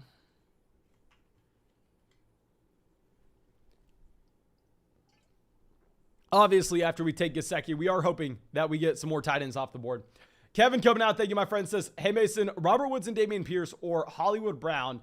I'm assuming that this is just a regular 12-team, shallow PPR format. And if that's going to be the case, we are going to go through. We're just going to take Hollywood Brown. We are going to take a player that can actually make a difference for us on a week-to-week basis. However, if it was going to be a deeper league where, say, you started a total of 3 wide receivers and then you had like 2 or 3 flex spots on top of it, then all of a sudden you could be looking at 2 different starters you have with a combination of Dameon Pierce as well as Robert Woods. So in that deeper format, it would be very difficult for us to go through and to move off the package, but in a shallow league, just go get Hollywood. Okay. So it looks like a decent amount of running backs are off the board here, which is honestly a good thing for us. Like, we are wanting to see these running backs off. And it looks like there are 4 spots left in the $250 draft. So if you were wanting to get in that draft with us, we can probably fire it up after this. Just go over to the link in the live chat. Of course, that link in the live chat will take you to Underdog, and you can join the $250 lobby from there. We're going to be doing that public tournament draft, so I can't send out a private link for everybody to do that draft if you were wanting to. But there are 3 spots open now. So I think we can get that going after this one. Okay. The Kid Seat coming out says, hey, Mason, how do you like my team at the 101? Okay, let's go through. Is this the team we were looking at, the 101 that had, yeah, a beautiful start through the first 5 rounds? I mean, reaching on Clyde Edwards-Helaire is a little tough here. I understand why you do it when you have Patrick Mahomes. Obviously, with CEH, 9 times out of 10, he is going to go in the 8th round instead, or maybe at the very end of the 7th. But if we're looking at you getting that double stack, it does make sense on why you would decide to go Clyde Edwards-Helaire in the 7th round, as well as Marquez Valdes-Scantling in the 8th, Tyler Lockett in the 9th. I'm going to be fine with, if we're looking at the context of your team, Rachaad White at pick 120. I mean, I'm fine with it. You are going to get a running back that is drawing targets on a week-to-week basis, as well as upside for more if Leonard Fournette were to go down. Derek Carr, 121. I mean, with Derek Carr, I don't think you... Actually, no, you did have Darren Waller, and you're getting him at a value here. Usually you have Derek Carr going significantly before Kirk Cousins. You have him going like an entire round plus before Aaron Rodgers. Usually Derek Carr is going back-to-back with Matthew Stafford in these drafts. So if you're getting Derek Carr here at 121, significantly pushed down ADP, I really like that price point, my friend. And then getting KJ Osborne, Christian Watson, Wandale, David Njoku, great draft. You had a draft 10 times better than ours. Like you embarrassed us in this draft, and not even close. Okay, so let's swing this back around. At this point, I think we still kind of want to add in some more wide receivers if we can. And then a couple more quarterbacks as well. Right now, we only have Jalen Hurts at QB. So Paris Campbell off the board, as well as Corey Davis. So let's go ahead. Let's take Marvin Jones. And then beyond that, I think we probably want to just go through and grab a quarterback. If we're going to be looking at quarterbacks that we could take in this range, let's go ahead. Let's take Jared Goff. I mean, Goff and Tannehill are kind of about in the same tier for me. And with Jared Goff, we have DJ Chark here, so we could break it in favor of getting some correlation in the starting lineup. I do think that we want to go through. We want to draft 3 starting quarterbacks. If we're going to be looking at the fact that this is a private draft, it's almost going to be a no-brainer either. Okay, so let's move this down real quick. Endless Football says a Bucks starting left guard just went down for the game. He's out for the game. Oh dear God. Oh, dear God. But ladies and gentlemen, I got great news for you. Great news.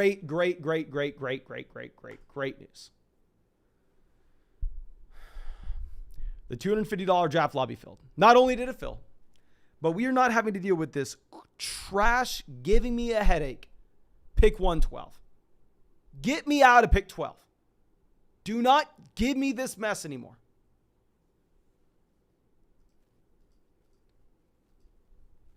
We are going to be picking at a wonderful spot. One of my favorite spots. We are going to be picking here at pick 4.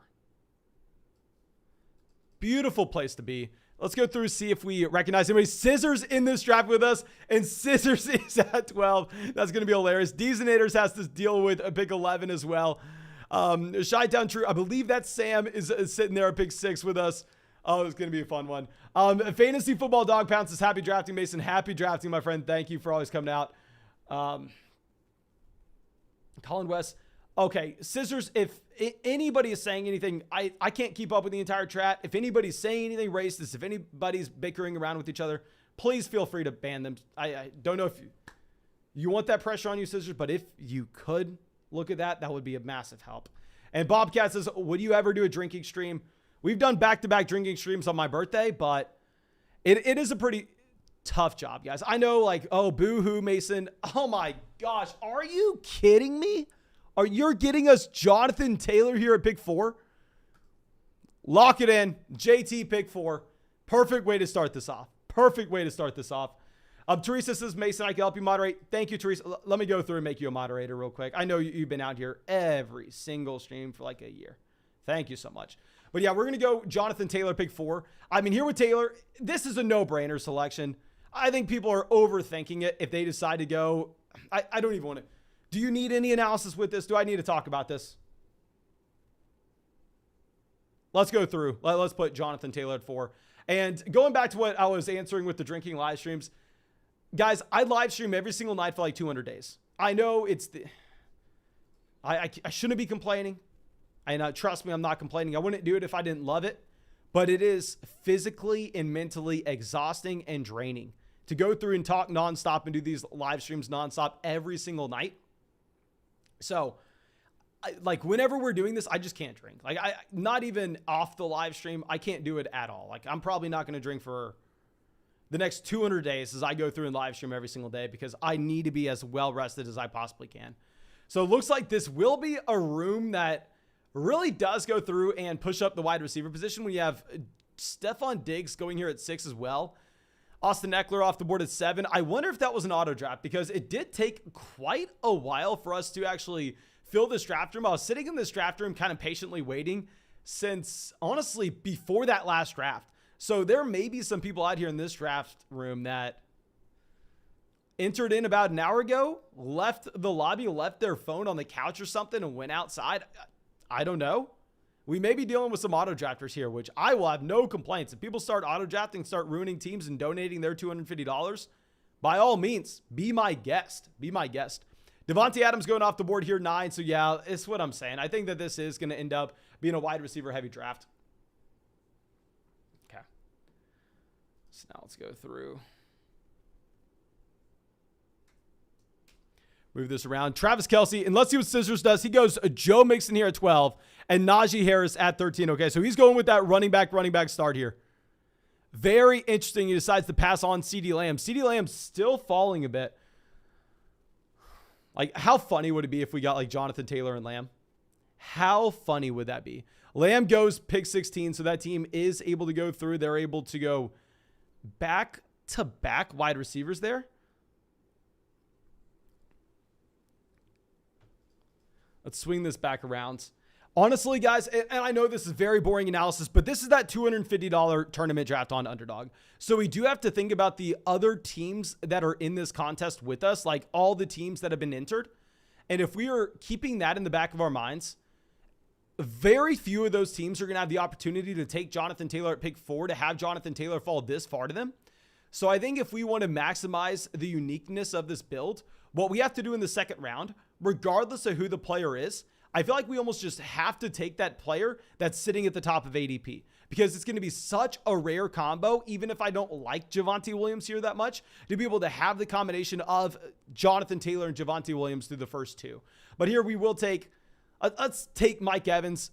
Going back to what we were saying previously, you have to go through and you have to optimize to have that unique build when you get the opportunity to take Jonathan Taylor at pick 4. I wish we could have had like a DeAndre Swift, a Deebo Samuel, a CeeDee Lamb, and Aaron Jones, someone like that falling to us. But we do want to have a little bit more of a unique combo. And also Mike Evans does make a lot of sense here. If we look at what some of these other teams are doing on the board, like taking Cooper Kupp and Justin Jefferson over Jonathan Taylor, taking Devontae Adams over Dalvin Cook, taking Deebo Samuel over DeAndre Swift. I think we are having some of these other teams in this $250 draft and push wide receivers up the board. Okay. But real quick, if you have not done so already, go down there, drop a like in the live stream. Let's get this stream over 400 likes. This is a $250 fantasy football draft here. AJ Brown off the board. So yeah, you don't have another running back gone yet. That's what we were talking about. I think that these teams here on the turn aren't necessarily going to value the running back position as you would assume.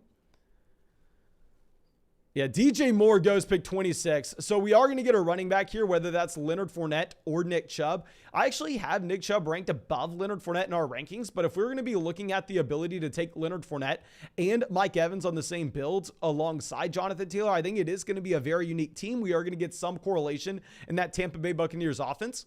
So let's see what Johnny Bags decides to do. They go Pittman. Yeah, so let's go Leonard Fournette here. We're starting this draft off with Jonathan Taylor, Mike Evans, Leonard Fournette.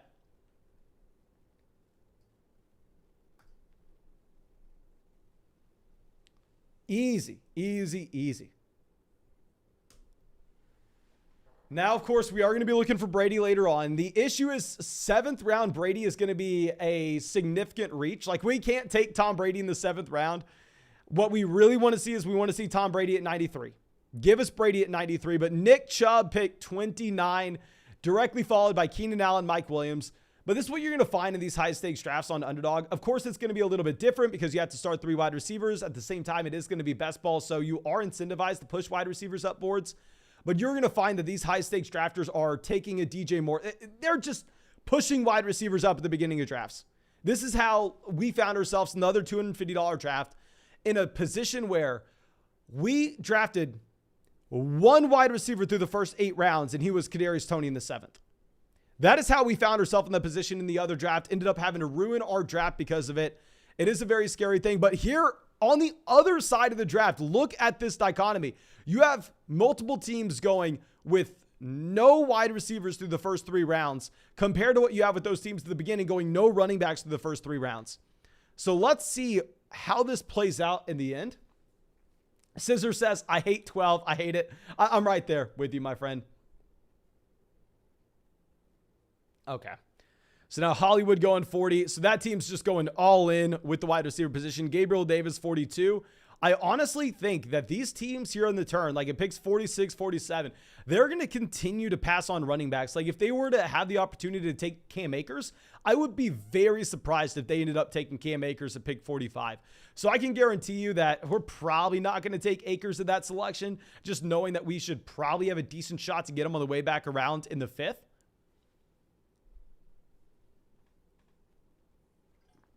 Judy off the board. So I think Judy would have been a pick we would have made.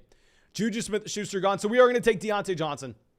We're going to take Deontay Johnson. Obviously, we are reaching on him, but I think we are more likely to have one of these running backs like a Cam Akers making it to us on the way back around than we would with some of these wide receivers. If you were looking at what these teams have done at the beginning of this draft, maybe I'm just scarred based on that other team that we just completely botched in the $250 league, but some of these guys are just going to refuse to draft running backs. Maybe they go and they throw in the towel because obviously Breece Hall is by far and away the best value on the board. But this is what I'm talking about. Even when they have the opportunity to take Breece Hall at pick 46, they instead go with the George Kittle here. Lamar Jackson, 47 as well. I mean, with the Lamar Jackson, we can't act like that's that big of a deal over Breece Hall because you did have Mark Andrews in the 2nd round. So I do think it makes a lot of sense. But, okay, real quick, let me say this. We're going to say this once, this live stream, but we are drafting, this draft, we are drafting on Underdog Fantasy. Unless you've been living under a rock, which maybe one person on this planet has, you should have heard about Underdog Fantasy. It's because it's the best place to get in best ball drafts this year. If you don't know what a best ball draft is, you draft your team and then you're done with it. No time commitment at all during the season. So you draft your team and then you can focus in on the leagues that you really care about throughout the season. And what's great is we do these live streams every single night so you can get drafts with us. And when you sign up to Underdog Fantasy and you use promo code FLOCK, they will match your first deposit dollar for dollar up to $100. At the same time, you are going to get our 2022 fantasy football rankings. And because I worked my butt off to get this done for y'all, when you make a $10 deposit on Underdog Fantasy with promo code FLOCK, you also get our 2022 Fantasy Football Draft Guide. A $10 deposit, you're getting a 300-page draft guide. You better take advantage of it. But we take advantage of that value. We get a Justin Herbert, pick 52. I mean, that's going to be a no-brainer selection. It is difficult when you don't have a Mike Williams, when you don't have a Keenan Allen, and we are going to be in a position where, obviously, we may be incentivized to go through and reach on someone like, say, Isaiah Spiller later on, maybe reaching on a Joshua Palmer, reaching on a Gerald Everett, yada, yada, yada. I don't want to overthink it. When we see this value that we have with Justin Herbert at pick 52, I think we have to take it. And that's also why we decided to go with Deontay Johnson there at pick 45. If you're looking at Deontay Johnson, in my opinion, he was the last wide receiver in that tier. Like, look, you have those teams right before us deciding to take Amon-Ra St. Brown before Justin Herbert, Amon-Ra St. Brown before Cam Akers, Amon-Ra St. Brown before Darren Waller. That's why we got to go and we have to take Deontay Johnson there at the end of the 4th because those drafters are going to be tough. But let's see what Scissors can do. Scissors goes Kyler Murray here. He goes Kyler Murray and DK Metcalf. Okay, honestly, if you're at pick 12, I think pick 12, we just had to deal with the pain of that in the last draft, is the toughest spot to pick from. That's a pretty good start.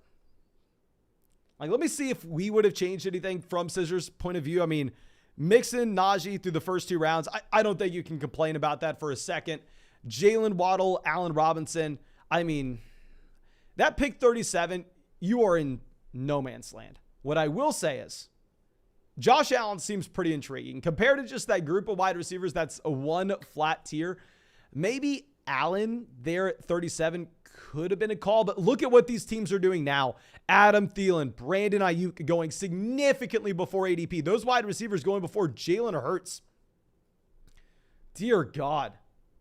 Dear God.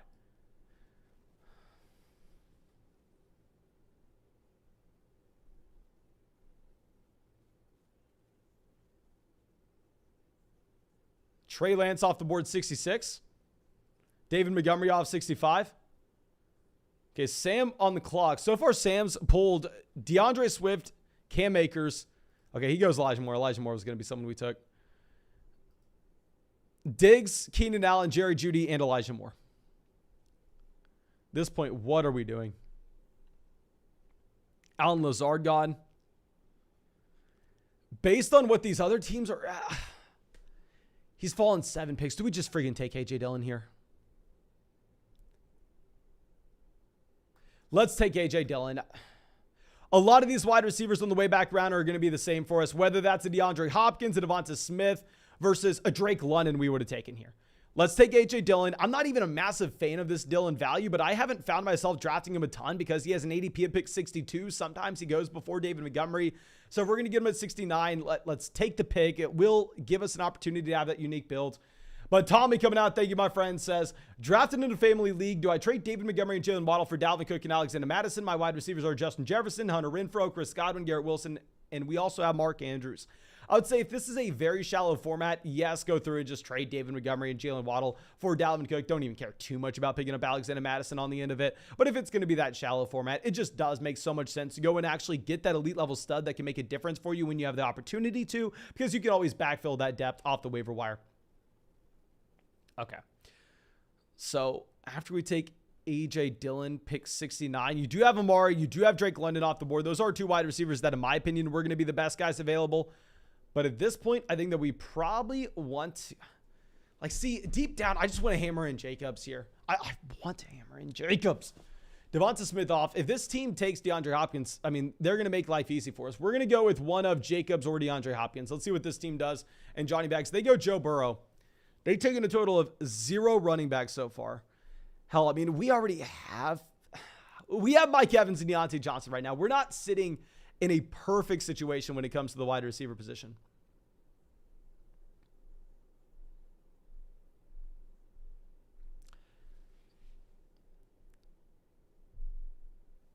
We're going to take DeAndre Hopkins. I hate to do this, guys. I hate to do this.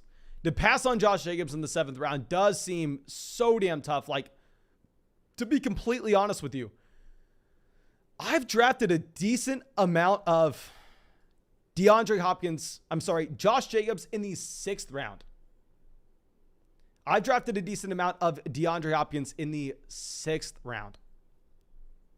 Josh Jacobs, sorry. I'm trying to figure out what's going on in the chat. So to pass on him in the 7th does feel marginal, but looking at this draft so far, look at what some of these teams are doing. Some of these teams are just going through a completely punting running back, stacking up receivers. You have a team going 5 wide receivers straight.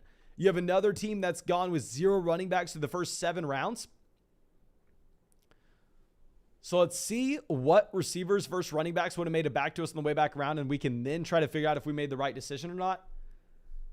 But it also plays into account that this is a league where obviously we're trying to optimize for weeks 15, 16, 17, and 4 teams advance out of this 12-team league. 4 teams advance out of the 12-team league. So that's going to be the case. I think that we can't sneak a DeAndre Hopkins team in a lot easier than otherwise. But Zach Ertz here off the board before Dallas Goedert, before TJ Hawkinson. Very interesting to see Zach Ertz going. I'm assuming maybe this pushes down Scissors some value. So let's see if Scissors ends up getting Kadarius Toney here. So he has the option if he wants it. Yeah, he auto picks Kadarius Toney. He takes him quickly. Yeah, he goes back-to-back wide receiver on the turn, taking Kadarius Toney and Christian Kirk while he still has the shot to grab those receivers. Yeah, I think Scissors definitely in a better draft than us, than our last $250 draft from pick 12. I mean, hammering in those 2 running backs, but not making the mistake to continue to grab a running back after that. Just going receiver afterwards. I will say I probably take Allen, pick 37 when you get the chance, but regardless, obviously that's an exciting team. Okay. Henry says the $250 drafts are always the most wild drafts. They throw ADP out the window. Yeah, honestly, I'm not going to lie. Like, if you're looking at the $3 private drafts that we have on the live stream versus the $250 drafts, I get more excited with the $250 drafts because obviously there's more stuff on the line. And also because I think that it is more wild. Like, we have the opportunity to make some noise in these drafts. Okay, so Ramondre Stevenson off the board here. I think that, we should have some interesting running backs available to us. Yeah, Tom Brady went. That does suck for us. Sam decides to take TJ Hawkinson. Y'all know Hawkinson would have been a player that we would have discussed at least drafting. I'm very happy with our decision now to go through and decide to pass on Josh Jacobs in favor of DeAndre Hopkins in the last round. Because looking at the wide receivers that you would have available to you here, not nearly as appealing. But Dingus on the clock, I don't think they can take another quarterback even if they wanted. They have Mahomes as well as Russell Wilson. I mean, we have Justin Herbert. I'm completely fine if they want to go through and they want to draft another quarterback. But we're going to take Tony Pollard. I'm not a massive fan of Pollard at his ADP before the injury to James Washington. But now that you have no James Washington, no Michael Gallup, no Cedric Wilson, no Amari Cooper, Tony Pollard may have to be a player with a much larger role in the receiving game just because they don't have the players out there to have those skill weapons. And why I'm also excited about grabbing Tony Pollard here at pick 93 is I do think we have an outside chance. It's not a guarantee, but to be able to get Dak Prescott on the way back around at pick 100. And also, it's a very unique pick. Nobody's ever getting Tony Pollard falling this far. Pollard has an ADP, I believe it's 79. But no, Dak Prescott goes to the team that took Dalton Schultz. I mean, that should be the expectation. But maybe if they would have done something weird, we could have had Dak Prescott making it back to us on the way back around. Okay. Yeah, I'm very excited with our decision to go DeAndre Hopkins and Tony Pollard versus Josh Jacobs and the wide receiver we would have had available here. Okay, let's move this back around. I even like I do like the running backs in this range. Obviously, if we were to draft another running back at this point, we are done drafting running backs. If we draft another running back at this point, I don't think we can draft another. Harris off the board.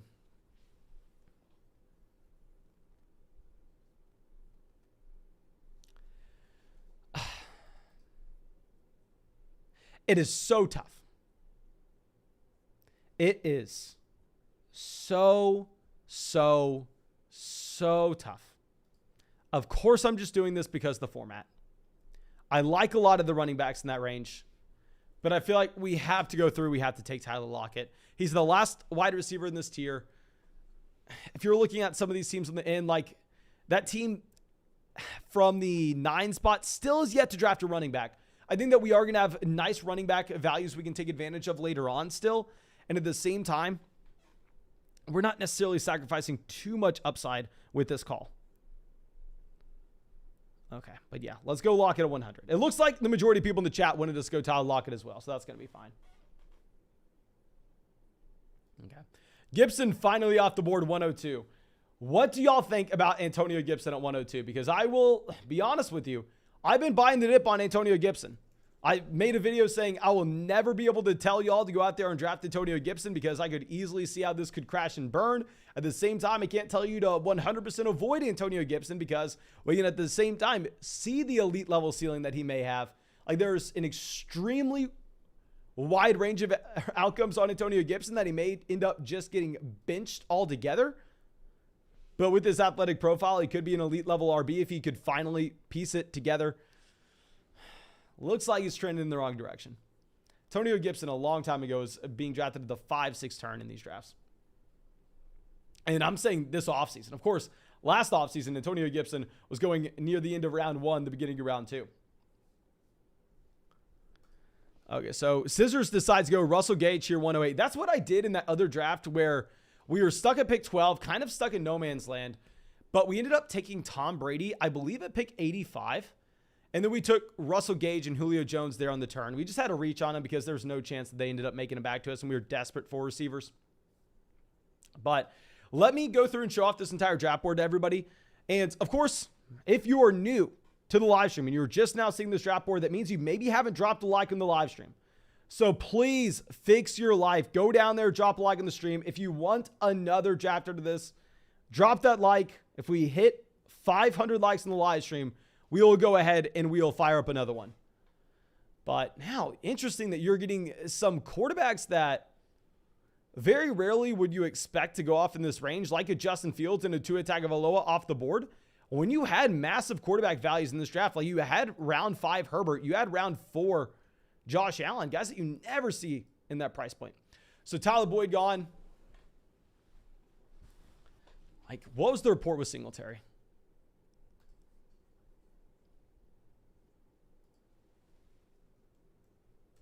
Okay, Singletary off the board. Doesn't even really matter. I kind of like the idea of taking Rodgers.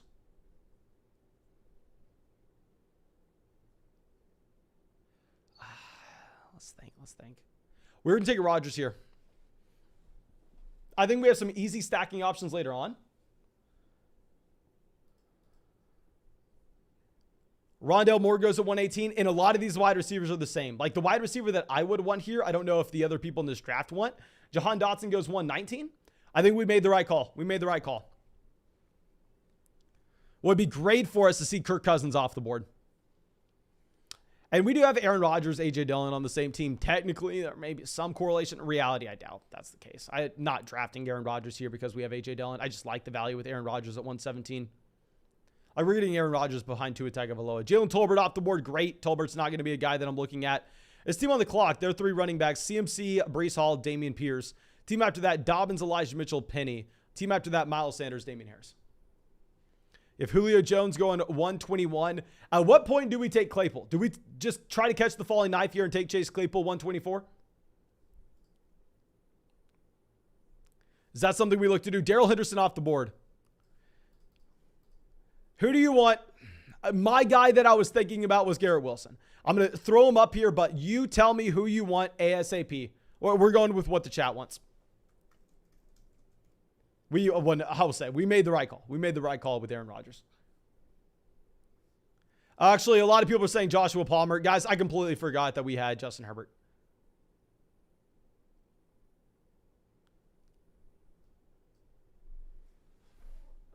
F it. I know we're supposed to get the correlation. I know anybody with the brain tells you to go through and take Joshua Palmer here. I get it. I understand it. It's Garrett freaking Wilson.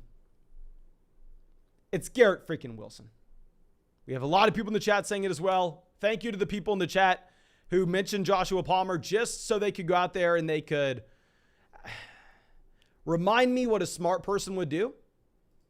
But at the end of the day, have I ever claimed to be a smart person? I don't think so. If I have, I'm sorry. I probably misspoke. But let's go Garrett Wilson, pick 124. Chase Claypool finally off the board, 127. Goes to the same team that decides to take George Pickens. You know what? Claypool probably would have been the bet there.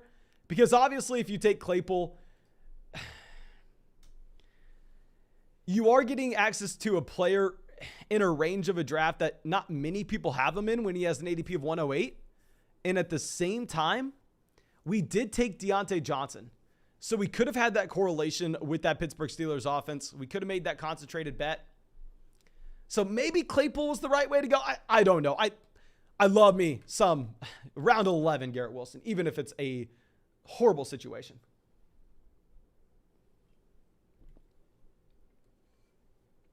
Okay.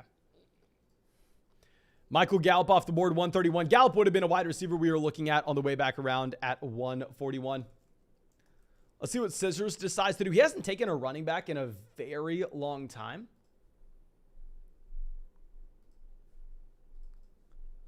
Let's see what options are available to him. He hasn't taken a tight end yet. I wonder. I don't want to say anything. He goes Kenneth Gainwell here.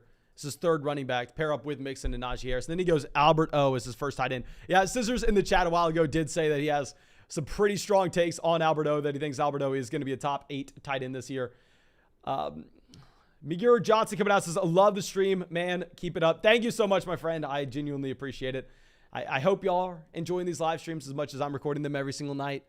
But after this, we don't have a tight end either. I completely forgot. We don't have a tight end. The last draft, we took Travis Kelce. This one, we did not. So we do need to go through.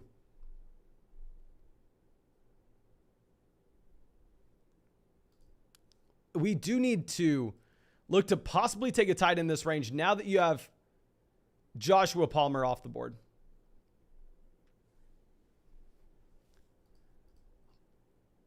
Hardman won't. Let's read this report on Hardman. Okay, so Hardman isn't suiting up for the Kansas City Chiefs' second preseason game of the season. He's dealing with groin spasms, although okay, so it sounds like he should be good to go week 1. That is going to be very important here. I was very worried about McCole Hardman previously, but at this point, there are also some reasons. You know what? I don't even know if we can take him. Yeah, I don't know if we can draft him. You know what? We can. We can. Galladay off the board.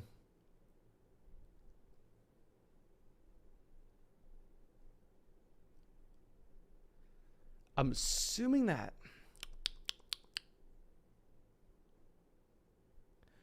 We're going to go ahead. We're going to take Hardman. I think Hardman is one of the last players in this tier. And at the same time, I think we are getting a severe discount on him based on the injury that should have no effect on his actual outlook this season. Of course, a smart person would take Romeo Doubs to pair him up with Aaron Rodgers. But the nice thing is we're going to get a guaranteed Christian Watson on the way back around. Pick 148, even if we pass on Romeo Doubs here. So I think that we are still going to get that correlation in there with the receiver. We're still going to get someone that we actually really like the position as well. I think this was played perfectly. I think that this has been a fantastic draft so far. LOLG says, hey, Mason, any private drafts today? Yes, sir. We've gotten into a couple private drafts. I'd be happy to go through and fire up another draft for everybody here, but please make sure if you have not done so already, go down there, drop a like in the live stream. We get 500 likes on the stream. We are going to fire up another draft. So yeah, we're going to go ahead. We're going to take Christian Watson here as our wide receiver 7. I am very excited about this team. Obviously, we don't have a tight end yet. We are going to have to hopefully hit on a tight end a little later on. We're going to grab 2 guys like Tyler Higbee and Robert Tonyan and try to play them out in a best ball format. But as it stands right now, our overall team, I think we are stacked. To be completely honest, guys, I think we are stacked up in this league. Check this out. Jonathan Taylor, Leonard Fournette, A.J. Dillon, Tony Pollard at running back. Then beyond that, we are going to be looking at Mike Evans, Deontay Johnson, DeAndre Hopkins, Tyler Lockett, Garrett Wilson, Mecole Hardman, Christian Watson at wide receiver. I think we have a lot of wide receiver upside. Quarterback, Justin Herbert and Aaron Rodgers.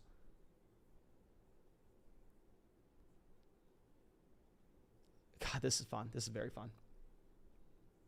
Okay. Now, of course, what we need to look for is tight end value. I am completely fine with wide receivers going off the board now. 100% fine with wide receivers going off the board. And another player that we need to be looking at, if we want to get any correlation at all in with Justin Herbert, I'll say I'm fine with an unstacked Justin Herbert if we're getting that player in the 5th round. But if we are wanting to get some correlation in with Herbert, I guess we could go Gerald Everett. And on the off chance that we are in a week 15 slate and all of a sudden Gerald Everett has 2 receiving touchdowns and the ball spread are out and you still have a great week for Herbert, but Mike Williams gets a touchdown. Keenan Allen gets a touchdown. Gerald Everett gets 2. It could be a fantastic spot. Okay.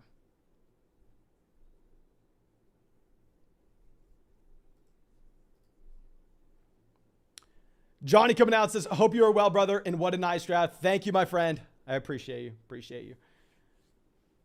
Okay, so Hunter Henry goes 156. KJ Hamler goes 157.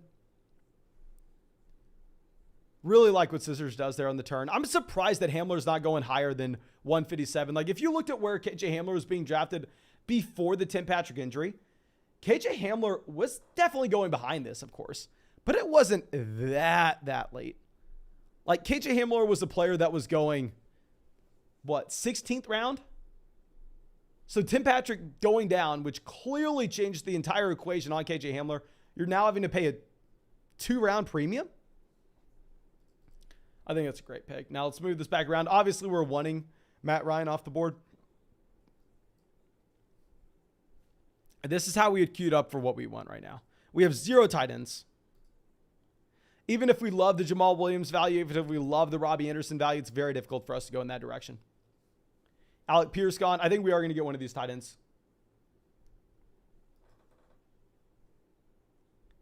Thomas says, Scissors got KJ Hamler in the 18th round in a $100 draft. That was in.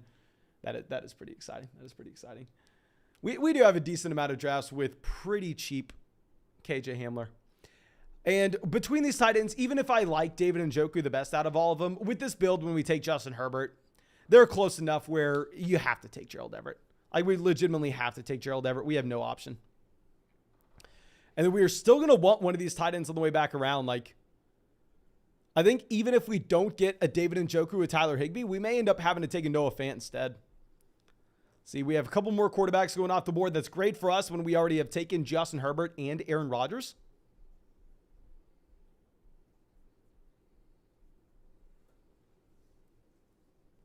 David Njoku goes. That kind of sucks, but that team only had one tight end. I mean, it does make a lot of sense for them to take that second.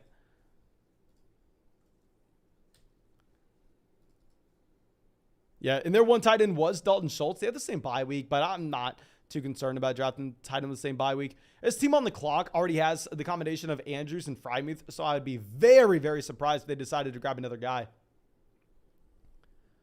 Okay, so yeah, we're going to get Noah Fant here. I think that it's almost a no-brainer pick. After Noah Fant, we should have a tier drop-off between these other guys with Hayden Hurst, Evan Ingram, Austin Hooper. Noah Fant, horrible situation, great talent. That's how I'd have to break it down. He's going to be the third option in the passing game. That may end up being the worst passing game in the NFL if we're looking at the fact that the Seattle Seahawks would like to run the ball as much as they possibly can. Not only are they looking to run the ball as much as they possibly can, but at the same time, even when they do look to throw it, we don't know if they're going to be able to. They probably aren't going to be able to. But that's why you're getting this discount on Noah Fant. I mean, back when he was playing in Denver, he was going significantly, I repeat, significantly before this point. Okay, but Jared Goff goes 174. I think after this Noah Fant selection, we need one more tight end, one more running back, one more receiver. We're done at quarterback. It's just the other positions. But where does Winston go? I'm sorry, not Winston. Where does Watson go? I am interested in that. Okay. So Zay Jones goes 176.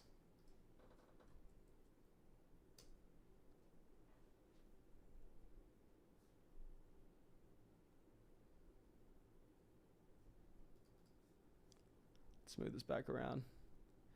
It is interesting to see Van Jefferson's price point here. Like, if you were guaranteed that Odell Beckham Jr. was not going to be going over to the Los Angeles Rams, Van Jefferson would be the easiest pick on the planet here. Like, you wouldn't even think about that Van Jefferson selection. Now, of course, with the possibility that the Rams still make a play, they go out there and they get someone like Odell Beckham Jr., it is much more difficult to decide to make that bet. Okay.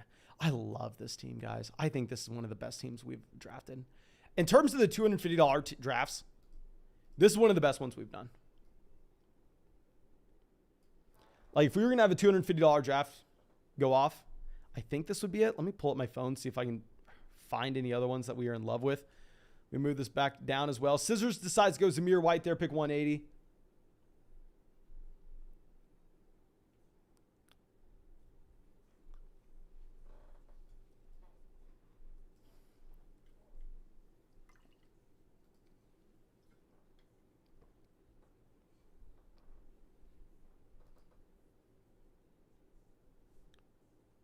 Evan Ingram, 181 as well.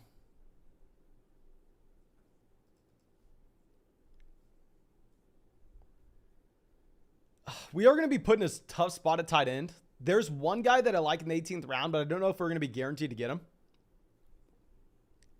We're looking at running backs in this range. Obviously, Rojo seems undraftable at this point, even though I have drafted a lot of Rojo in the past, and I've drafted him significantly before this. Yeah, like the other running back that I'd want an 18th round pick as well.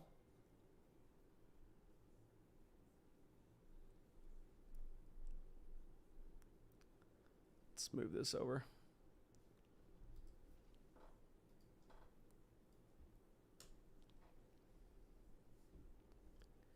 Sammy Watkins, 183.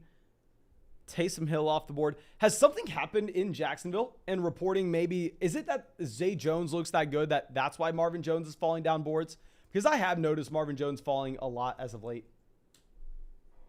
Let me look this up. Marvin Jones.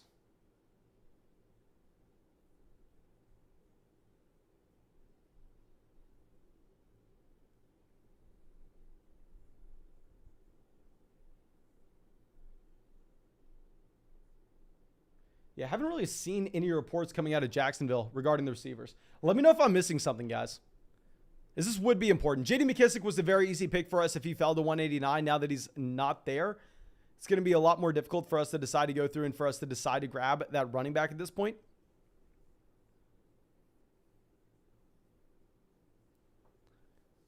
Corey Davis off the board. Is someone in the chat going to let me know if there's something going on in Jacksonville? Is there a reason Marvin Jones has been falling down draft boards as he has? Rojo gone.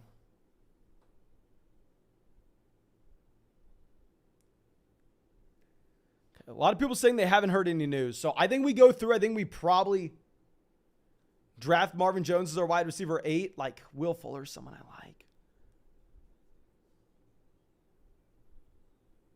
Let's draft Marvin Jones. I know Zay Jones getting nice reports coming out of Jacksonville. I think if we're looking at our build, though, like we shouldn't necessarily be chasing the very high upside players like a Will Fuller that maybe could provide us spike weeks later on, because we already have a couple of these players that maybe aren't going to be productive at the beginning portion of the season. Guys like Garrett Wilson, Christian Watson, DeAndre Hopkins. Like if they're not productive at the beginning portion of the season, it would be very difficult to like bring on a Will Fuller if we don't expect him to be either. We kind of need just a veteran guy coming in that's going to be able to take targets up in this offense, in a offense. Now, after we go Marvin Jones, do we decide to just grab a tight end or a running back on the way back around? The issue is both the tight ends and the running backs that I'd be looking at are much cheaper than this price point. Like David Bell is honestly kind of the wide receiver that I really liked as well at this point. But all these guys that I like, none of them are close to the top of ADP. Who gives a damn? Let's go through. Let's scroll down. We're just going to start reaching on some players. And real quick, guys, we are 20 likes away from firing up another draft. If you want to see another draft, make sure you go down there, drop a like in the stream. If you don't care to see another draft, no worries at all. You don't need to drop a like, but I guess it is Saturday night. Maybe we get some rest. Okay, so Donovan Peoples-Jones, Will Fuller off the board. I think at this point, yeah, we go through, we scroll down. We are going to take a Jerick McKinnon. Obviously, looks like Isaiah Pacheco may be playing over him, but at the same time, Jerick McKinnon was getting snaps and reps with the first team, the first drive of the game for the Kansas City Chiefs today. I still want to go through. I still want to bet against Isaiah Pacheco where I can.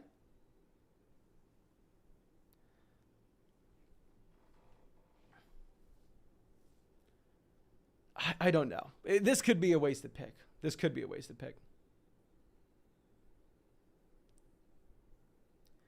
But after this McKinnon pick, we are going to go through. We are going to draft tight end. But, I mean, all the tight ends at this point were about the same for us. Like, the tight ends are about the same. But it looks like we had 500 likes in the live stream. So let me go through. Let me queue up our last tight end. And, of course, if you have not signed up for Underdog Fantasy by this point, I'm sorry. You're not going to be able to get in our next draft. I apologize. But what you should do is go to the link in the live chat, click join our next draft here, go sign up for Underdog Fantasy so you can draft with us in the future. We do this every single night. Or if you want to get in one of these drafts in the public lobby, get in a draft with your friends, it's best ball. 0 time commitment during the season, of course. And when you use promo code FLOCK, you get our rankings. You get our 300-page draft guide with a $10 deposit. Y'all have no idea how hard I worked on that for y'all. But actually, I guess before I show y'all before we fill up that next draft, let's go through. Let's check out Scissors draft here. I think this is the first $250 draft we've gotten in with Scissors this offseason. At running back, he has Joe Mixon, Najee Harris, Kenneth Gainwell, Zamir White, and I'm assuming that he maybe grabs 2 more running backs here at the very end. At quarterback, he has the combination of Kyler Murray and Matthew Stafford. I think you can get very excited about that, especially the value he got Matthew Stafford at. Wide receiver, Jalen Waddle, Allen Robinson, DK Metcalf, Kadarius Toney, Christian Kirk, Russell Gage, KJ Hamler. Very strong team. Tight end, Alberto, Hunter Henry, Evan Ingram. Not too much to discuss there. Okay, but yeah, this next draft that we do is just going to be a private draft. That one that we just did was a $250 one. This was just going to be a $3 draft so y'all can get in with the live stream. Like, we pretty much bounce between a lot of $3 drafts, a lot of $5 private drafts so y'all can get in and have some fun drafting with us. And then probably once a live stream, we will hop in one of those high stakes drafts. But let's go through. Let me grab this link. It's going to say $3 private draft here if you're wanting to join. Okay, we just sent that out for anybody wanting to join.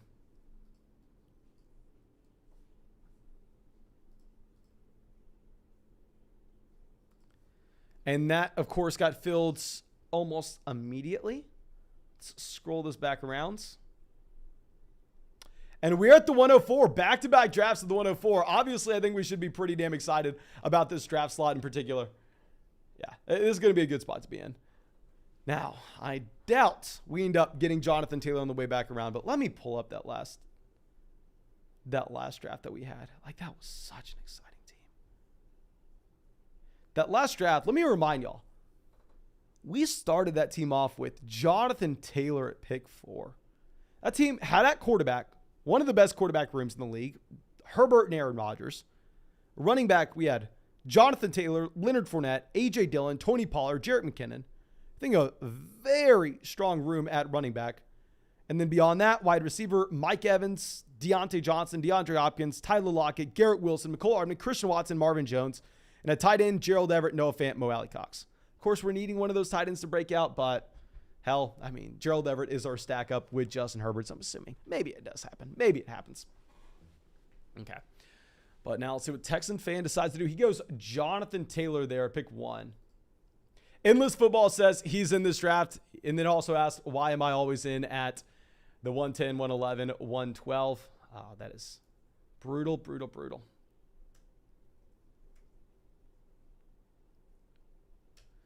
Okay, so let's go ahead. Let's take Cooper Kupp. We are going to mix this draft up so far. So let me know if you are in this draft. Let me know what your underdog name is. That way I can go through and I can try to remember these underdog to the YouTube names.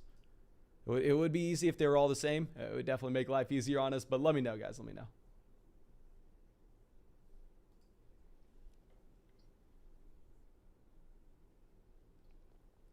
Okay. So we have Austin Eckler, pick 6. Cameron says he's at the 101. Okay, so Cameron is Texan fan. Thank you, of course, my friend, for always coming out and drafting with us. Long-time member of the vlog.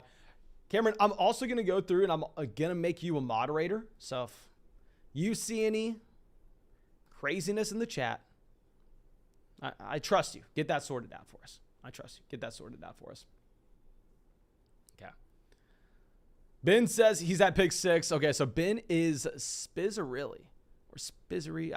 I'm an idiot. We can't read. Spack coming out says, fix your life, and hit that sub button. Spack, my man. When are you getting in these drafts with us? When are you getting in these drafts with us? Decap says, biggest tip for Superflex Dynasty Leagues, go follow the Dynasty Football Flock on YouTube. We have the biggest Dynasty channel on YouTube. I've been playing Dynasty Fantasy Football since 2014. That's what we started out as. My true passion is Dynasty. So definitely, if you don't know, we have a Dynasty channel. Just look up Dynasty Football Flock. And there will be endless Dynasty Superflex information for you there. Okay. Now we have Mixon 13, CeeDee Lamb 14. Very standard draft so far. If we were looking for anything out of the ordinary, literally there's nothing. This is damn close to ADP. This is damn close to ADP. Spack said he's tried a few times. Spack, you used to be able to get in every single draft, my friend. You used to get in every single one of these. Okay, so DeAndre Swift, 15. Saquon Barkley, 16. I'm just happy we have back-to-back drafts inside the top 5. Like, life is so much easier with the pick here. So much easier. Okay, so Deebo Samuel goes 17.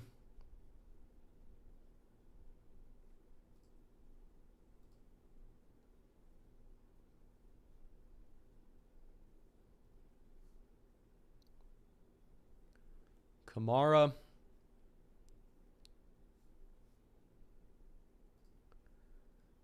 Let's go ahead. Let's take Javonte. We don't have much Javonte Williams. I mean, there is an outside chance that we get a Leonard Fournette, we get a Nick Chubb falling to us in the 3rd round. So even if I have Nick Chubb ranked before Javonte, let's roll that dice. Let's roll the dice and see what happens.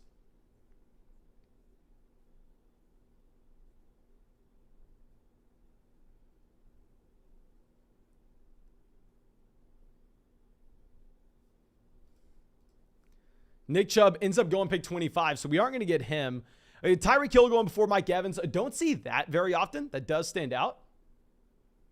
Spack says, this year I'm all over Javonte Williams and A.J. Dillon. Bad sign for the... Oh, my gosh, Spack. You just ruined my day.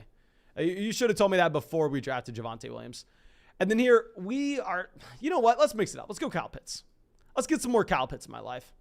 I mean, with Kyle Pitts, I wouldn't be surprised if he outscores all the round 3 wide receivers. I think there's a decent chance he outscores all the round 3 wide receivers.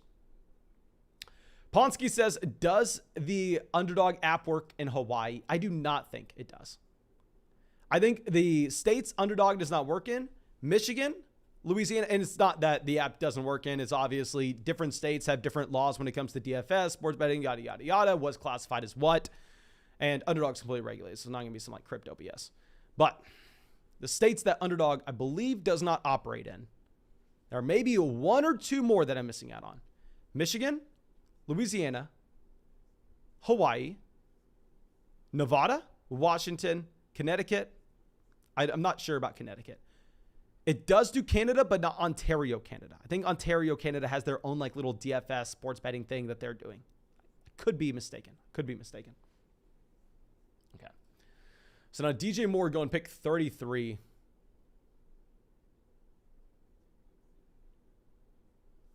Yeah, Steve the Weave and Corvette confirming that Connecticut. It does not. Matro says Nevada is ironic. Yeah, because the issue with Nevada is they have obviously lobbyists with all the casinos there. Like Nevada's never really going to be a good spot because of Vegas to have online really anything. Raj says Wisconsin ? I think it operates in Wisconsin. Like even if your state doesn't have sports betting, like I live in Texas. I also lived in Florida last year. We didn't have sports betting, but we had Underdog. So it's very few. It's like 5 states that Underdog's not in. And of course, if you want to draft on Underdog, if you want to get in drafts with us, if you want to make a $10 deposit and get in our freaking 300-page draft guide that I worked my butt off to get you all that deal, go to the link in the live chat. Go to the link in the description. Go sign up for Underdog Fantasy. Use promo code FLOCK when you sign up if you want to get that draft guide. Okay. So McLaurin off the board, pick 39. Nolan says works in Wisconsin. Okay, thank you for confirming, Nolan. That's what I thought. I had never heard of people saying the Underdog wasn't in Wisconsin. I've never been to Wisconsin, though. Never been. Okay, so Allen Robinson goes 41 here. So far, we have a very balanced team. Javonte Williams, Cooper Kupp, and Kyle Pitts. Not too many things that I'm rooting for. Obviously, Gabriel Davis scores the touchdown today, so I want to be surprised if Gabriel Davis now gets steamed up draft boards a bit. But Gabriel Davis, honestly, not a wide receiver I'd be considering here in the 4th, as I've always said. Don't like 4th round Gabriel Davis. Okay, so let's see. Spiz on the clock. They go Hollywood Brown. Hollywood Brown would have been a wide receiver I would have taken. I'm also fine with Jerry Judy, and I'm fine with Deontay Johnson here. Judy off the board. So do we go ahead? Do we reach on Deontay? No, let's take an elite level quarterback. Let's take Justin Herbert, and then we can also get one of these tight ends on the way back around. We've talked about this at length, but I think just going through and grabbing an elite quarterback and tight end pairing at the 4-5 turn is going to be GTO. But you know what I just realized? I am so dumb. I can't even draft a tight end here in the 5th.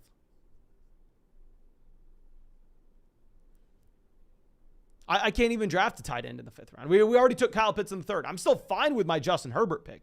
I'm definitely fine with my Herbert pick, but I guess our initial plan of just going through and taking the combo of Herbert as well as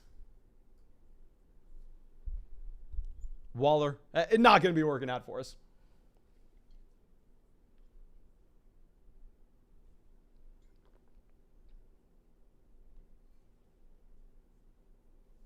Okay, so Cam Akers goes pick 50 here. And Dobbins off the board as well. So, you know what? We are stuck in a crappy spot. We made a mistake. We should have gone Deontay Johnson and Patrick Mahomes. We should have gone Deontay, Patrick Mahomes. Also, I prefer Kittle over Juju here. You know what? That pick that we made of Kyle Pitts in the 3rd, while I love Kyle Pitts, from a roster construction standpoint, it didn't make sense. It didn't make sense. We shouldn't go that direction.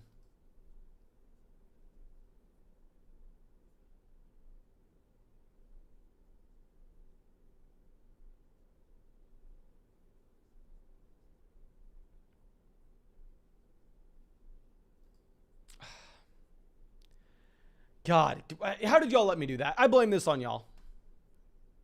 Even if I love Kyle Pitts there in the 3rd, like going, say, Keenan Allen in the 3rd. Like, would you rather have Keenan Allen and George Kittle, or would you have Kyle Pitts and Juju Smith-Schuster? I think you probably want Keenan Allen and Kittle. Okay.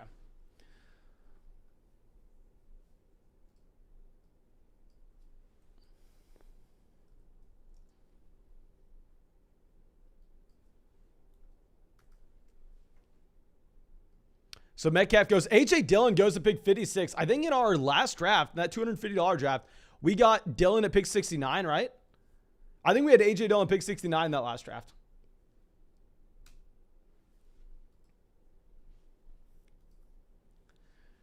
And then after this, you have DK Metcalf 57. Not too many surprises.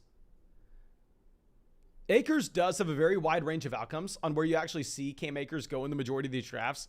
Like some drafts, you'll get Cam Akers in the middle of the 4th. Some drafts, you'll get Cam Akers at the very end of the 5th. Okay, so this team at pick 12 has not taken a wide receiver yet. They go Rashad Bateman as their wide receiver 1. Amon-Ra St. Brown there is their wide receiver 2. Very interesting build. I mean, they're at that 3-4 turn. It is so hard. Like, I would say if we're looking at the advantage that you get from drafting at the beginning of the draft versus the end, it's not necessarily that, like, your 1 and 2 combo of, say, a Cooper Kupp and a Javonte Williams is that much better than, like, a Travis Kelce and a Joe Mixon. That's not the case at all. But what is a massive difference is there's a pretty big fall off when you're looking at the beginning of the 3rd round to those guys at the end of the 3rd round. And the beginning of the 4th to the end of the 4th is going to be the exact same thing. Like, I feel like once you have, say, DJ Moore go off the board, you have about a flat tier of, say, 15 guys. So that's why it's so damn hard, because that decision you have to make at the 3-4 turn is never an easy one when no players in that range really stand out for you. Okay. But Lance goes off the board here, pick 65.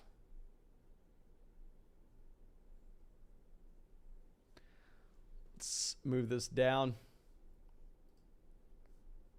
Darnell Mooney, 66.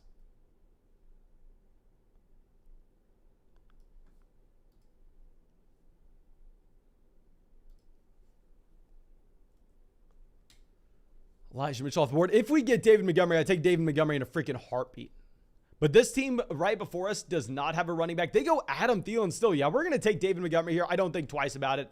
It really doesn't matter who else is on the board. When we get David Montgomery pick 69, that's going to be a pick that we're making. Don't care about my roster construction. Don't care about, a Brandon Ayuk versus Amari Cooper versus Drake London. They're all the freaking same to me. But David Montgomery, after this running back, I think you are going to see a significant tier drop. And I've never been a massive advocate to draft David Montgomery until I feel like this year when you were getting him at a ridiculous value. I was drafting him at the end of the 5th round when he was going there.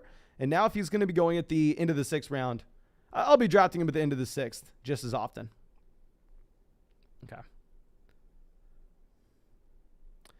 But now we have Brandon Ayuk pick 71. Drake London going pick 70 here.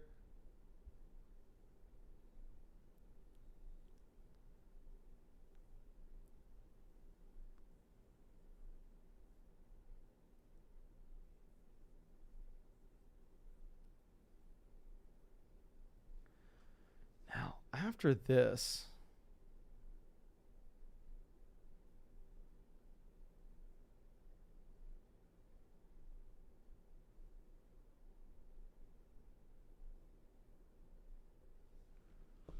I think that we probably want a wide receiver. I mean, we only have 2 wide receivers with this build so far, but still, like in the last draft, we literally found ourselves in the same exact spot. At pick 76, do you go Jacobs or DeAndre Hopkins?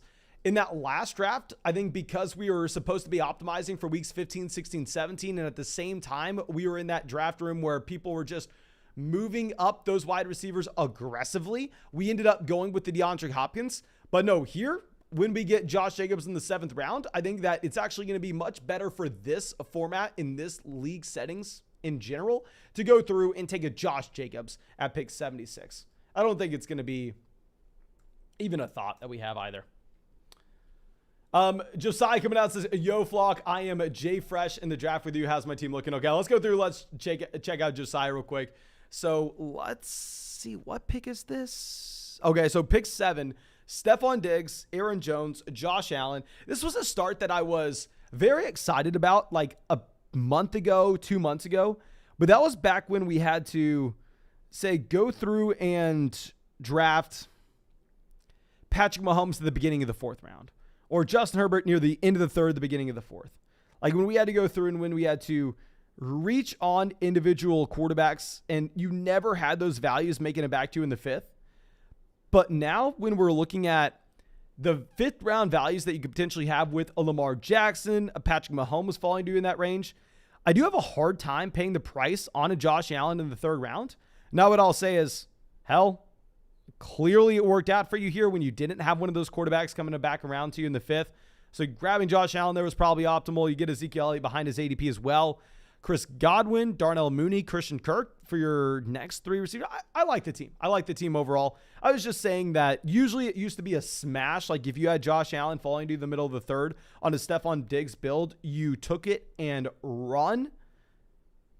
Sorry. Now it's a lot harder. Now it's a lot harder to go through and make that same decision. Okay. Let's move this back around. And we still need wide receivers, of course.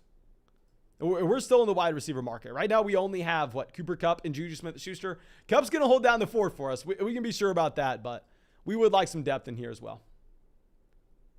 Steven says, just got here and dropped a like. Thank you, my friend. And of course, if y'all want to see another draft after this one, please go down there, drop a like on the live stream, subscribe to the channel. If you want to join our next draft after this, if you want our 2022 Fantasy Football Draft Guide as well, make sure you go to the link in the description, link in the live chat. Go sign up for Underdog Fantasy. Use promo code FLOCK so you get our 2022 Fantasy Football Rankings and our 2022 Fantasy Football Draft Guide. Okay. Let's see. Miles Sanders going off the board here, pick 86. We're not dying for running backs on the way back around. I mean, right now at the running back position, we have the combination of Javonte Williams, David Montgomery, as well as Josh Jacobs. So, like, if we don't get another running back here, hell, it's going to be fine. It's not the end of the world. It is what it is. It is what it is.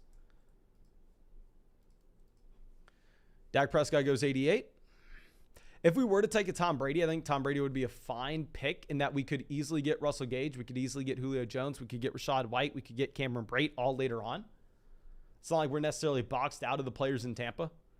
Okay, so Hawkinson off the board here, 89.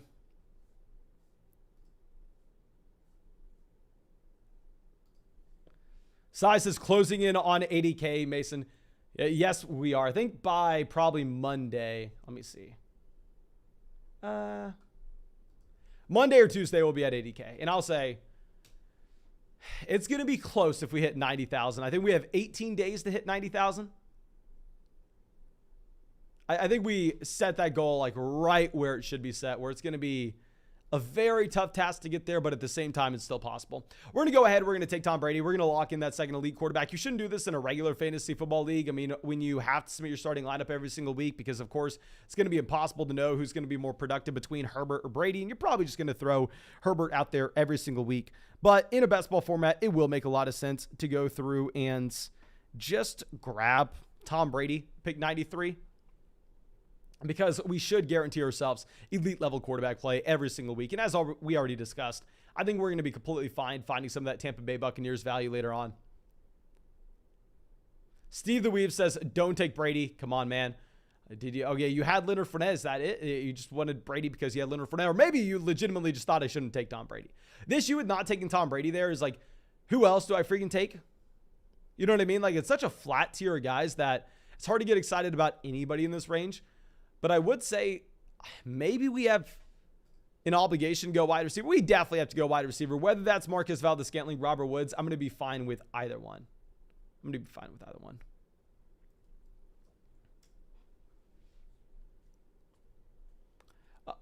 Damian Pierce off the board. We're going to go Marquez Valdes-Scantling. I think this will be an easy pick when we also have Juju Smith-Schuster. So we are going to go through. We are going to make that consolidated bet on that Kansas City Chiefs offense. Just saying, you know what? I think Kansas City still manages to be a top-level offense this upcoming season. Now, of course, if we were to have an injury to say, I don't know, maybe Kelsey. I'm not rooting for it. Travis Kelsey makes the game of football more fun. But if we were to have that happen, then all of a sudden Juju Smith-Schuster and MVS probably both crush at the same time. Cheeky Obstin says, date for the Flock meetup, question mark, need to request time off. I'm trying to think, my friend.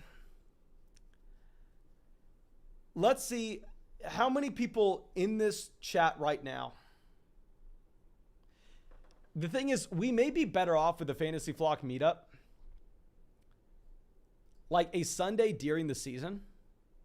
Actually, that may be tough as well. How many people in the chat right now would be able to make it to Austin, Texas on a Saturday for a Fantasy Flock Network meetup? Let me know if that's something y'all would be able to do. Last time we had a Fantasy Flock meetup in Austin, it was a crap ton of fun. And we had probably 20% the audience we do now. So I'd imagine that we probably get a lot more people out there, and it could be a hell of a... We probably need to do it. It was so much fun last time. Okay, so Tyler Boyd goes 108. Gapster says, hook 'em, I'll be there. Pump says, depends when. Okay, so that's a possibility. Teresa says, I will come. I'm in Louisiana. I think the furthest someone came last time was like Corpus, or someone came from Dallas as well. Those are like 4 or 5 hour drives. And I was so surprised that people came that far. I was like, oh my gosh, you came that far for this? Thank you so much. Okay. Okay, Melvin Gordon goes 110. Kenneth Walker 109. I mean, Claypool falling, but this is just the assumption that Claypool's going to fall in every single draft. I mean, that last draft that we had Chase Claypool in, he fell, 20 picks? Further than that, to be honest. Like, if you're looking at his ADP, we passed on him for Garrett Wilson, and that was later on. In this format, I probably would prefer to go ahead and take Chase Claypool over Garrett Wilson. I think the other draft made a lot of sense because we were optimizing for the last 3 weeks. Okay. Broken Rubber says, just moved to Texas. I'm in. That'd be awesome. Johnny says, if I have some time to plan, I can. Okay, so we've got a lot of people out here. I will do my best to nail down a time to try to get something that works for y'all. I'll try to figure that out.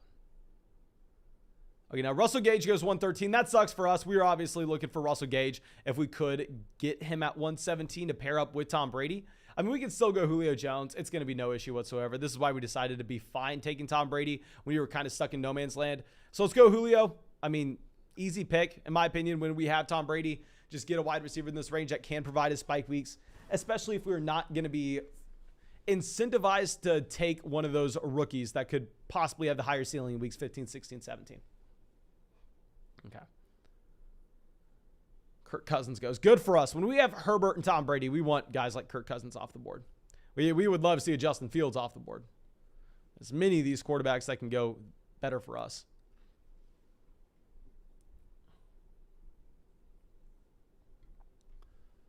Devontae Parker, 119. Zach Ertz, 120. So we only have 4 wide receivers right now. Those 4 wide receivers are Kupp, Juju, MVS, Julio. I mean, we have the elite level tight end, Kyle Pitts. We have 2 elite level quarterbacks in Herbert and Brady. We have respectable running backs, in my opinion, with Javonte, David Montgomery, and Josh Jacobs.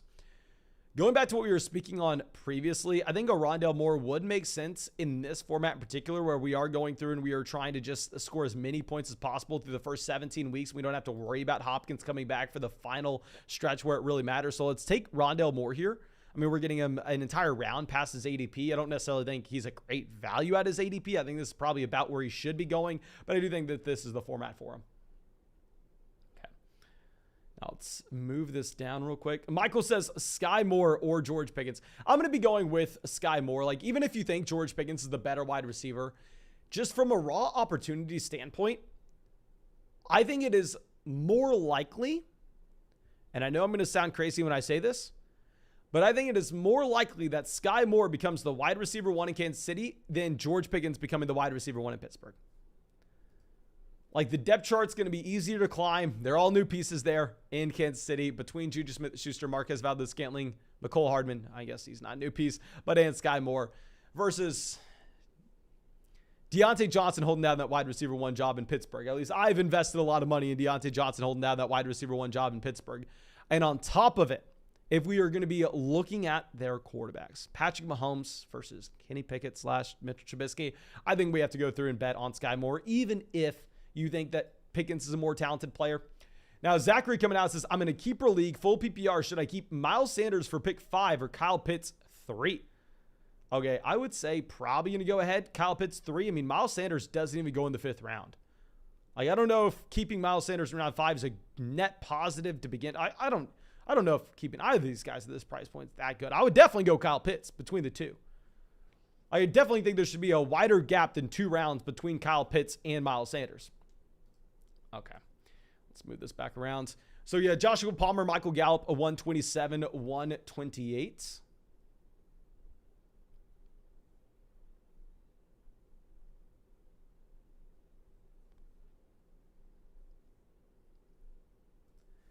Romeo Doubs off the board, 130. I think, are we still dying for receivers? I mean, we have 5 receivers.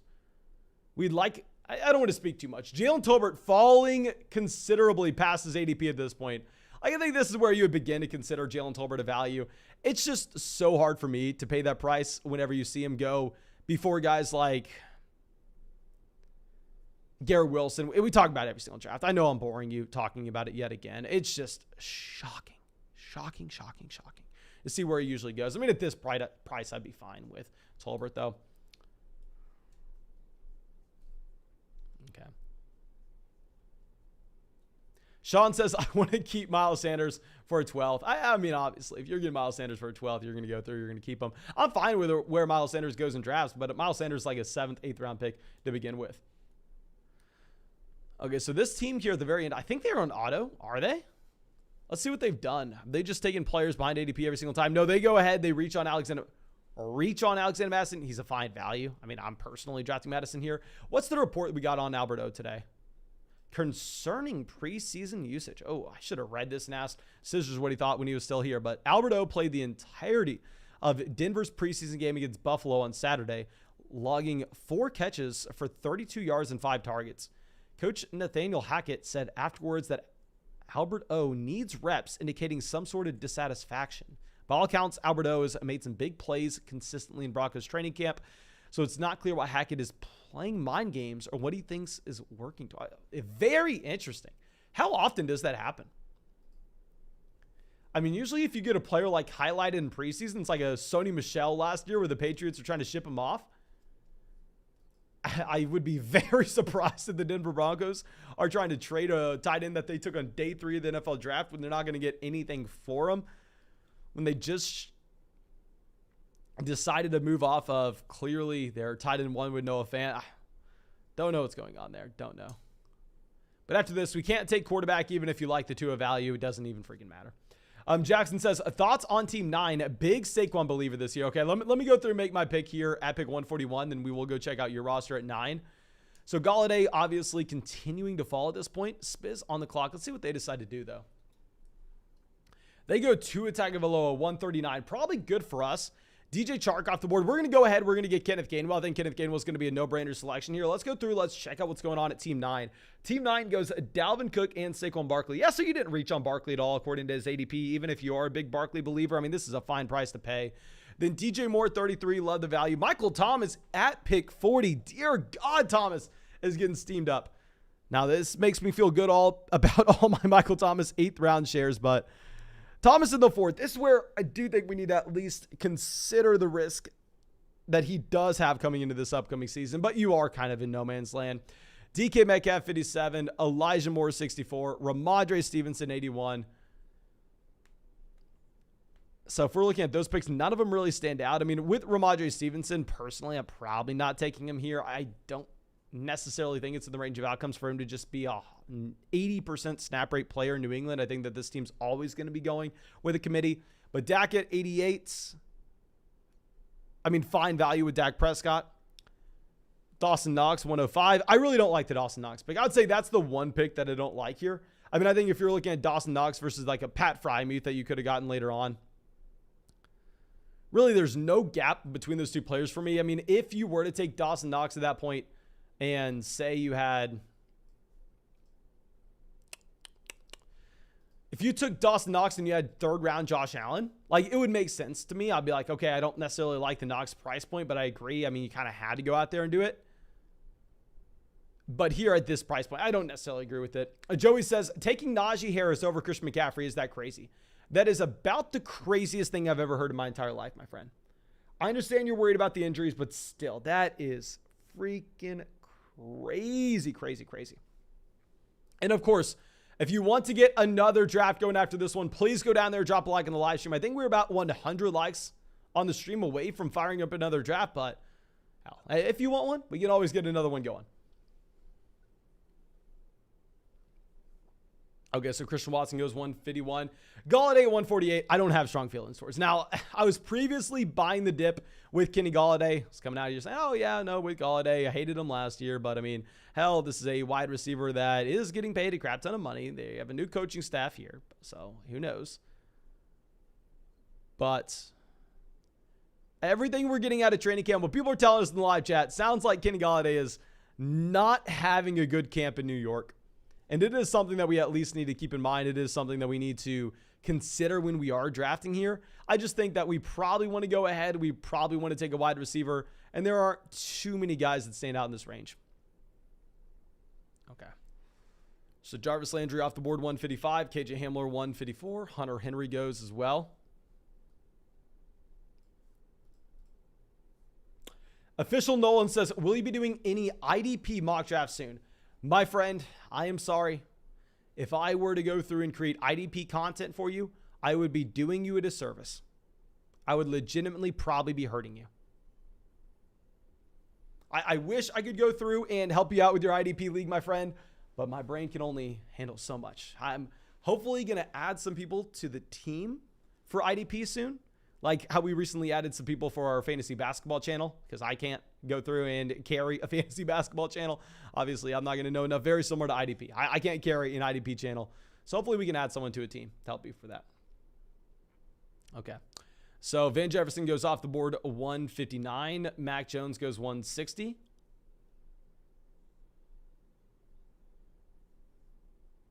Isaiah Pacheco as well. Did something come out of Atlanta with Tyler Algier? Because this is the second draft we've seen him fall in as well. Don't necessarily love the value with him, but I mean, if you're just looking at the raw ADP, it's fallen 20 picks at this point, or at least if he were to fall to us. Is there anything going on in Atlanta? Please let me know. Jet says, what is IDP? IDP is individual defensive players. So it's like fantasy, but for defensive players, where you get points for tackles, points for interceptions, points for sacks. Okay, so we have Tyler Algier going at 163.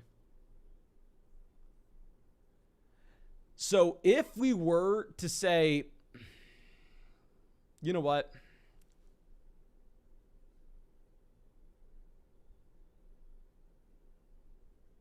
Now let's take Robbie Anderson. Let's go Robbie Anderson. I mean, I was thinking about possibly taking a tight end, seeing who would make it back to us on the way back around. B, because we took Golladay, potentially going with the Wan'Dale Robinson and getting that natural correlation built in between those two receivers. But with Robbie Anderson, I think it makes more sense for this format in particular, where we're just chasing raw volume. We're just trying to have someone that's going to be able to be productive for us every single week. So let's take Robbie 165. And at 172, we probably want to go through and grab either another wide receiver or a tight end. And I'll say, if like this was that $250 best ball tournament draft where we needed to be optimizing for weeks 15, 16, 17, I 100% go Jameson Williams here. I don't even think about it. I take the discount that you're getting with Jameson Williams, who will miss the beginning portion of the season. But in this draft, can't do it. Can't do it, won't do it. Okay. T-Bag on the clock. Let's see what they decide to do. They go Hayden Hurst. Very interesting. See them go Hayden Hurst over Noah Fant.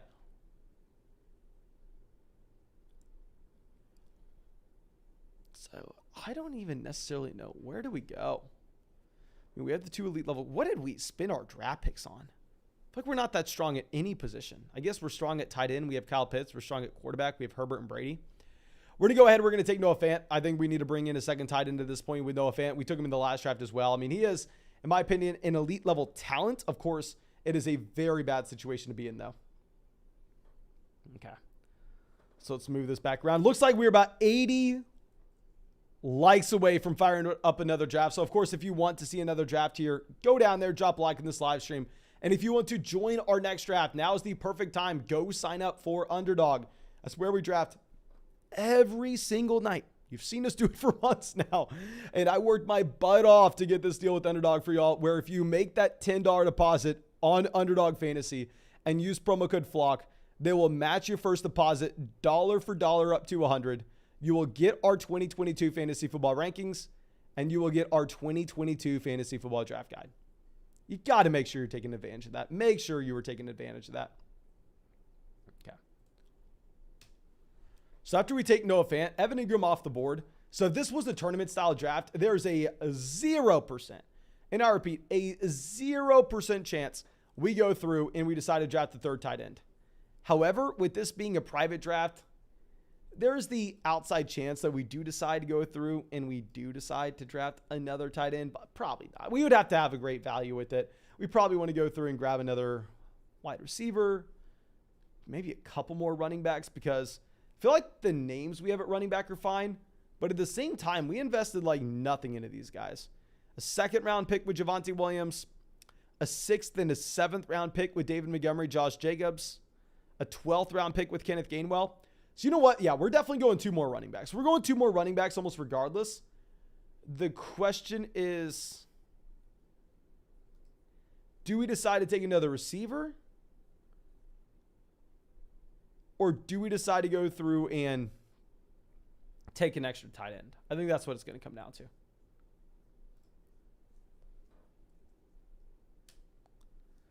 Now, Jared Goff going off the board to pick 180. Let's scroll this back around. Tyrion Davis-Price. So what have been the splits with? Let me pull this up. What have been the splits with Trey Sermon?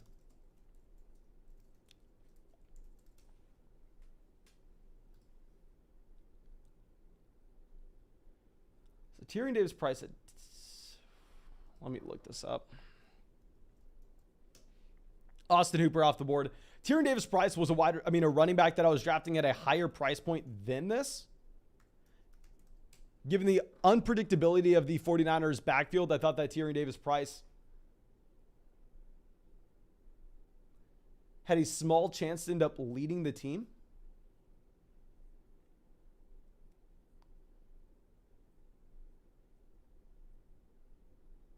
Okay, so I looked up Tyrion Davis-Price on Twitter. It looks like a lot of people are hyping him up, but at the same time,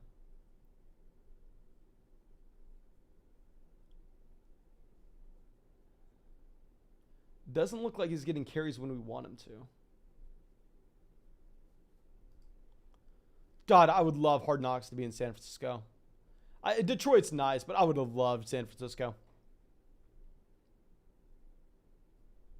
Adam says, drafted for my friend on ESPN tonight, and the only person I drafted outside the top 100 was Kenneth Walker. ESPN is absolutely busted, not gonna lie. Yeah, the ADP there you're gonna be looking at is trash. Of course, you have to pay attention to it, just trying to figure out what players are gonna make it back to you and not. But yeah, 100%. Like if you were to just, oh my God, are you freaking kidding me? Are you freaking kidding me? Now running back, we go through and we just severely reach on McKinnon. But if you were to literally just upload Underdog's ADP on ESPN, and the issue is the overall ADP is going to be so skewed where if you just did that, you'd be drafting receiver. But if like you were like, okay, with this team, I now want a running back. And then you just drafted the highest player according to Underdog's ADP at running back. And then you did the same thing at receiver, like whenever you wanted one, like, and you just used positional ADP, you could crush ESPN drafts. The reason that ESPN drafts have trash ADP is if you think about it, it's like a lot of 12-year-old kids mock drafting with their friends. No offense to 12-year-old kids mock drafting your friends. Trust me, a decade ago, that was me. But there's a big difference between having to be 18 years old, having real money on the line, and going out there and having to just make sure you're not burning real U.S. dollars. Jameson Crowder off the board, 192. I have no idea what we're doing at running back. Maybe we just end up taking our third tight end here. Like in reality, how much extra production are we going to get from a Trey Sermon versus an extra running back?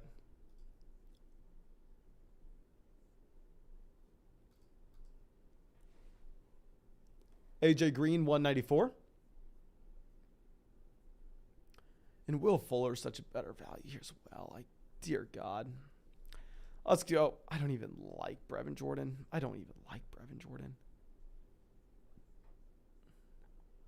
We're going to severely reach on someone. They're not going to come back until later in the season, but Kyle Pitts has a bye week in 14. Noah Fant has a bye week in 11.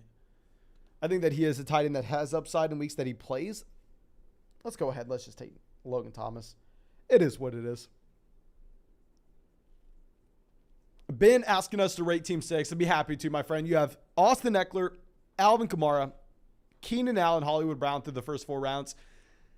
I guess maybe you were setting yourself up with the potential to go with that double stack with Justin Herbert in round 4 if you didn't like any value, maybe before you had Hollywood Brown making it back to you.